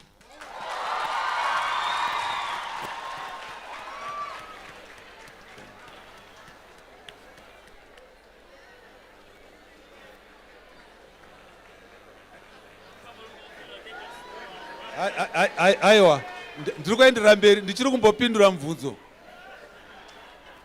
Ndiri kupindura mubvunzo. Tinonzi mwana asingacheme anoita sei? Okay, Magoman. Markets, Aiwa, fariraiwo vamwe, Dr. Tagwirei, mazvita. Aiwa, vanhu vese vato confused ka. Oh yeah. Markets for the produce from the different institutions. Papsoroi, markets. I think Ngatiterere. vachadzamira vataura a very good point. Tine Agricultural Marketing Authority iri kuita basa iroro, but isusu mukomiti medu tine committee inoita nezve financing, tine committee zvakare inoita iri kudhila nezve marketing of products. Muri kuona ma-products atiri kutaura matons akawandisa ezvinhu zvatoda kuita. Saka first of all ye-financing iri kunotsvaga mari kunze kwenyika yekuti tiunze mari isapoti agriculture yedu. Ye-marketing ichanotsvaga ma-markets kunze kwenyika yekuti timakete zvirimwa zvedu. To assist Agriculture Marketing Authority, ma-banks iye zvino anenge achibetsera kumaketa ma-products edu. Zvekuti vanhu vamunotora zvikwereti kwavari, kwamuchanotora zvikwereti kuya, it will be one of their responsibility to make sure that they find a market for your products. Zichange zvichikubetsera izvozvo. Ma-prices ema-commodities ndataura point iyi. Ma-prices anodeterminwa ne-supply and demand. Saka semurimi akadzidza ane njere, tine dambudziko ratoita, just give me a moment. Tine dambudziko nokuti isusu sevanhu amene kuti takapiwa chii chinoita kuti tida kutevera vamwe vanhu, not to lead others. Saka zvinhu zvatinorima generally zvinhu zvataona mumwe munhu achirima, hatizvizivi kuti zvine value here, ende tikarima zvakawanda impact yacho ichadzikisa maprice. So because we are getting educated, it must also allow us a little bit to think kuti zvinhu zvandoda kurima izvi zvine market here, zvichandipa value ipi, ende mari yandiri kuda kuti ndizvirime imari. Zvimwe zvacho zvinodhurisa, saka una mari yacho zvinorima zvaunokwanisa. Zvimwe zvacho zvine market, maprice anoramba achiti up and down, saka unofanira kurima zvimwe ndo inonzi risk assessment. Unotaura kuti zvimwe zvine mamarkets anofamba up and down, but sometimes maprice anenge ari high, ari low. Unofanira kurima zvimwe zvine maprice ari consistent. Zvinhu zvakaita sechibagwe, handi price yacho is more or less given, and government supports it, but profit yacho chii ishoma. So we must have that balance kana uchinge uri murimi akangwara. Ende tiri kufunga kuti iye zvino munenge muchidzidza, but by the time chasvika 2050 munenge madzidza zvokuti munenge maperfect. Ndiri kutaura nemi nokuti imi munenge muchiripo, vamwe vanenge vasisipo, sa vachadzamira. Thank you very much, Dr. Tagwire. Thank you. I think at that point, we have come to the end of our second round of questions, and I know you gave me a time, so we must honor that. I think you have been gracious enough to give us as much time as possible. Nyasha, where are you? You're there on the stage, that's fine. I think we want to now we want to move forward with our program, but I must remind all of you, when you came in, if you did not receive one of these pamphlets, please make sure you get one when you go out. They've been put together by the Land Tenure Committee. They have basically outlined what they're doing to implement all these programs. It's a summary. There'll also be information about their website, their contact details, where you can find them.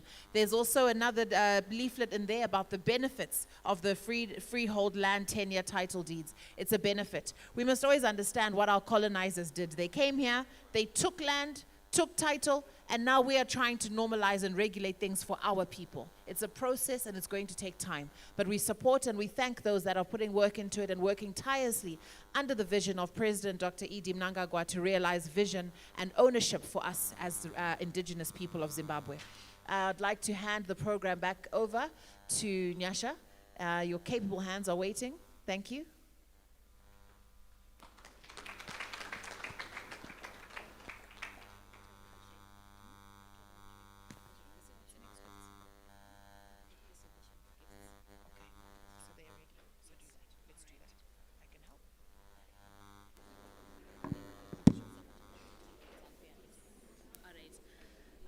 Thank you very much.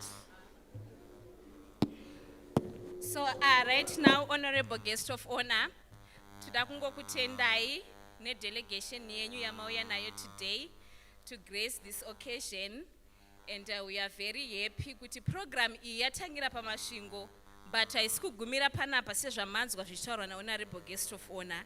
Vati vachange vachifamba neYoung Women for Economic Development in all tertiary institutions, implementing this very program yatatanga kuita pano paMasvingo province. Ngativauchirire maoko tichitenda naizvozvo. So as Young Women for Economic Development, Honorable Guest of Honor, tangogadziro a small token of appreciation yekungokutenda ine presence yenyu kuno kuMasvingo province, together with your delegation and everyone anga ari papanel yedu.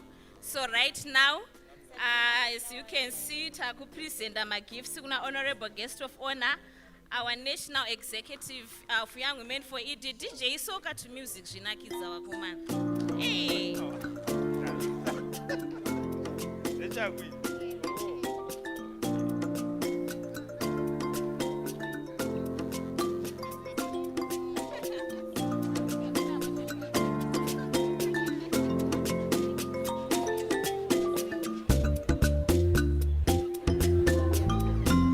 Andina hope mukadzi wangu baba ndozanda ndizati ndakwegura baba inombobuda misodzi yangu baba kora mangwana remhuri yangu baba jara jara munorida here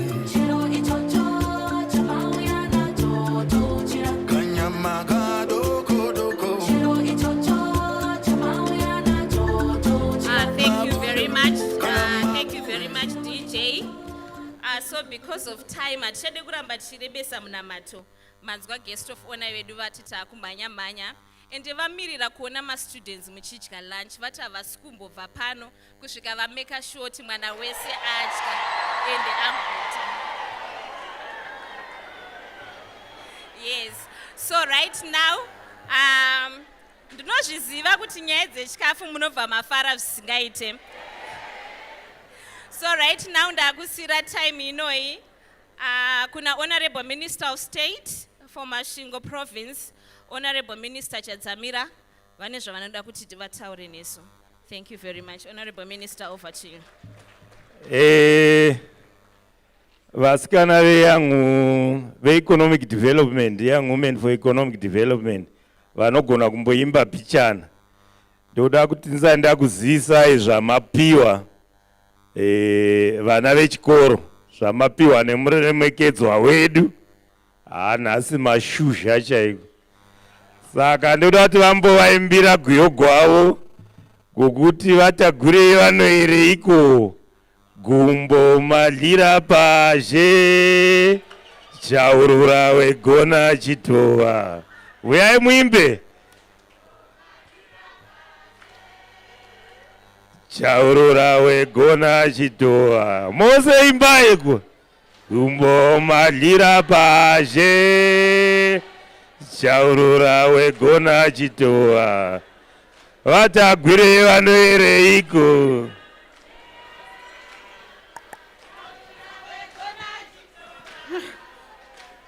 Gumbo magira pazhe, chaurura wegona chitova.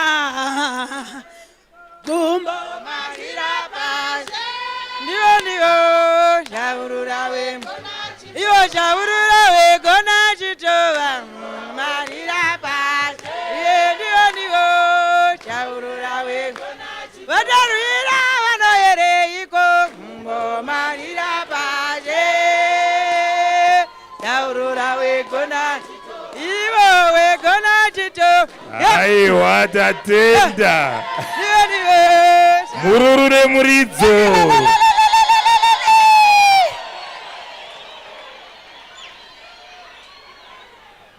Vana madlira vanodlira pazhe kuti vaya vanopfuura vauye vabetsegwewo. Uye ruoko gwavo gwakareba. Saka Mwari anopa vanopa kuti vagowana chekupa. Onyima vaya vanonyima kuti vashayiwe chekunyima. Saka ava vanopa vachiwana, ndosaka vachiwana. Vana vechikoro mose ma-tertiary institutions edu ari 7 auya pano. Every institution iri kupuwa ma-scholarship 20.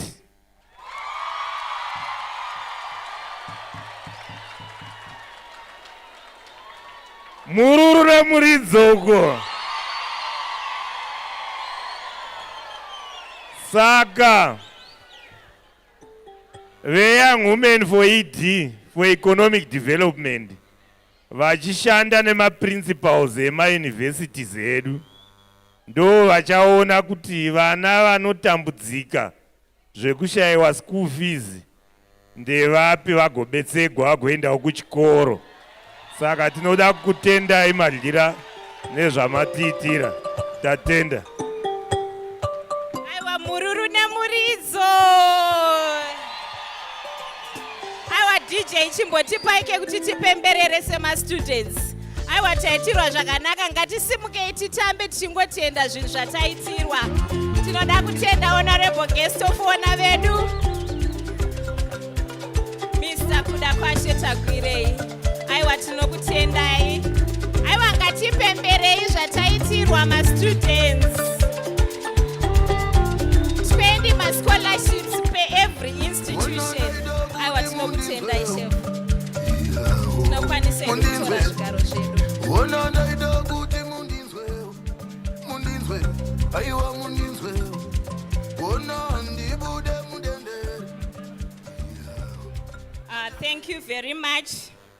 Aiwa ndikuziziva kuti mufaro wacho wakanyanyisa. But pari zvino tanga tichingokumbirawo kuti tingonyarara so that we move to the next item on our program. Anditi panguva inoi ndakuda kusimudza our national treasure at Young Men for Economic Development, vari zvakare Central Committee wemusangano weZANU PF, vari zvakare honorable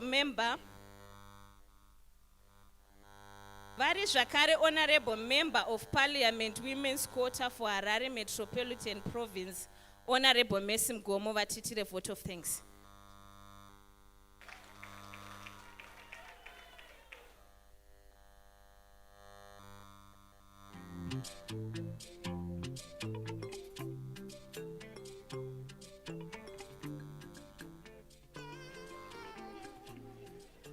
Thank you, Madam Monda. Pamsore, our State Minister, Vachadzamira, Pamsore, our guest of honor, and your business corporates, Pamsore, Chairman, Wedwe Province, Netimrenyere Province, Pamsore, our principal, Varipano, Pamsore, our commissioner, Pamsoroi, Mambo, Wedwe, Jumbo Ino. Because of our time, atishanyanyotора time yakareba tiri panapa ndakuita vote of thanks chef vedu vaone kufamba time iripo vanonoka. Okay, all protocol observed. Allow me to begin by recognizing His Excellency the President of the Republic of Zimbabwe and Commander-in-Chief of Zimbabwe Defense Forces, Comrade Emerson Dambudzo Mnangagwa. His Excellency continues to inspire the nation through his bold leadership and unwavering focus on achieving Vision 2030, which seeks to transform Zimbabwe into an upper middle income economy. Under his guidance, the National Development Strategy, NDS1, has provided a clear roadmap for inclusive growth, innovation, and youth empowerment. This event today stands as a living testimony to the practical realization of that vision, where young people are not just passive beneficiaries, but active agents of development. On behalf of the organizing committee, I extend our heartfelt appreciation to everyone who made today's Leadership Success Series a powerful and inspiration gathering. Allow me to express our deepest gratitude to our guest of honor, Dr. Kudakwashe Regimond Tagwirei, CEO and Chairperson of Sakunda Holdings. Dr. Tagwirei is not just a business leader, but a national figure whose footprint in development is boldly evident across sectors. His continued support for education, agriculture, youth entrepreneurship, and strategic land use reflects a deep commitment to Zimbabwe transformation. Through the Land Tenure Implementation Committee, he has played a pivotal role in shaping policies that are unlocking long-term empowerment, especially for young people and women. His presence here today is a testament to his belief in grooming a new generation of leaders echoed in purpose, innovation, and patriotism. We also extend special thanks to Honorable Minister Ezra Chadzamira, Minister of State from Masvingo Province, for being a consistent pillar of progress. Minister Chadzamira has tirelessly supported development programs across the province, from agriculture initiatives to infrastructure upgrades, and above all, youth mobilization efforts. Under his leadership, Masvingo has become a fertile ground for opportunity. His advocacy for land access, inclusive governance, and provincial empowerment initiatives aligns seamlessly with the aspiration of the forum. Minister Chadzamira, your support in bringing this event to Masvingo Polytechnic has created a platform for future leaders to dream boldly and act decisively. Our sincere appreciation goes to Honorable Minister Tatenda Mavetere, Minister of ICT, Postal and Courier Services, whose work in the digital transformation space in shaping a smarter and more inclusive Zimbabwe. Her initiatives such as the Digitalize Zimbabwe campaign and her push for e-learning platforms are not only bringing the digital divide, but creating pathways for young women to participate meaningfully in the fourth industrial revolution. We also thank Mr. Ruveneko, Parenyatwa for her dynamic moderation, as well as all the distinguished speakers and thought leaders present, including Honorable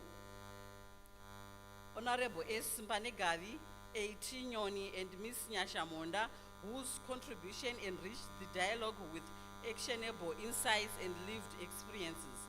A special mention must be made of the land tenure reforms, which continue to offer tangible hope for Zimbabwe's future.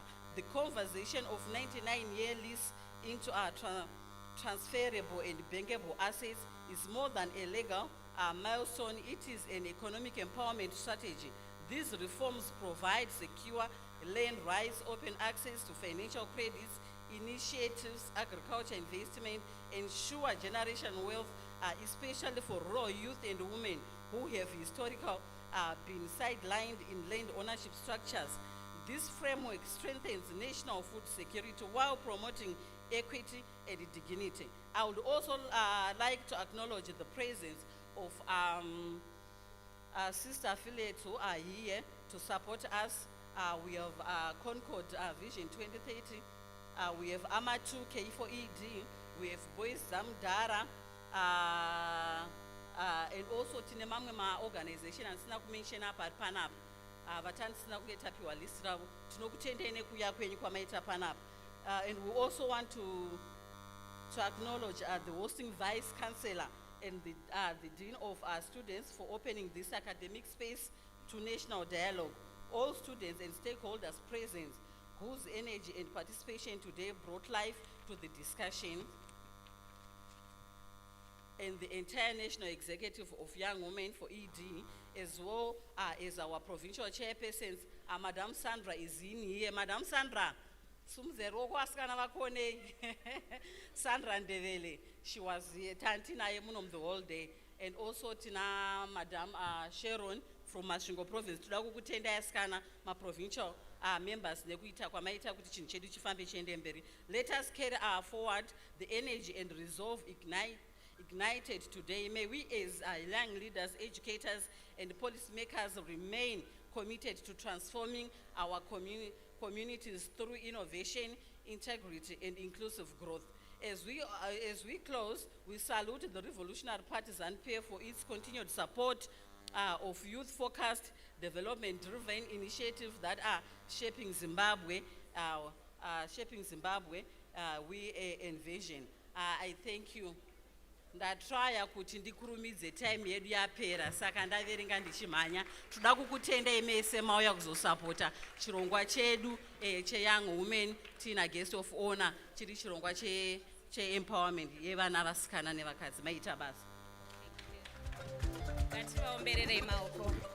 Thank you very much, Honorable Masvingo.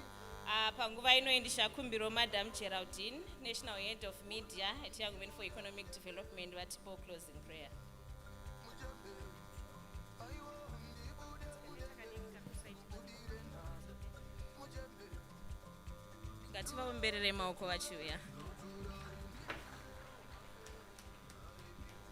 Let's bow our heads and pray.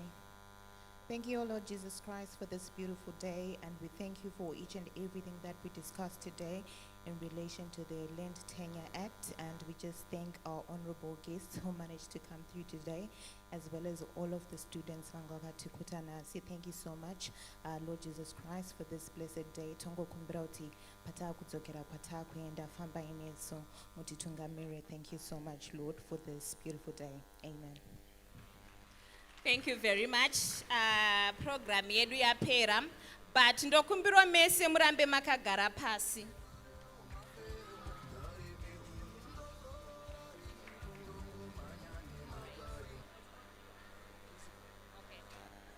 Tatopedza hedu program retingoti principle vangoti mwenye mwini zvavanoda kutaura nesu vepano paMasvingo Poli.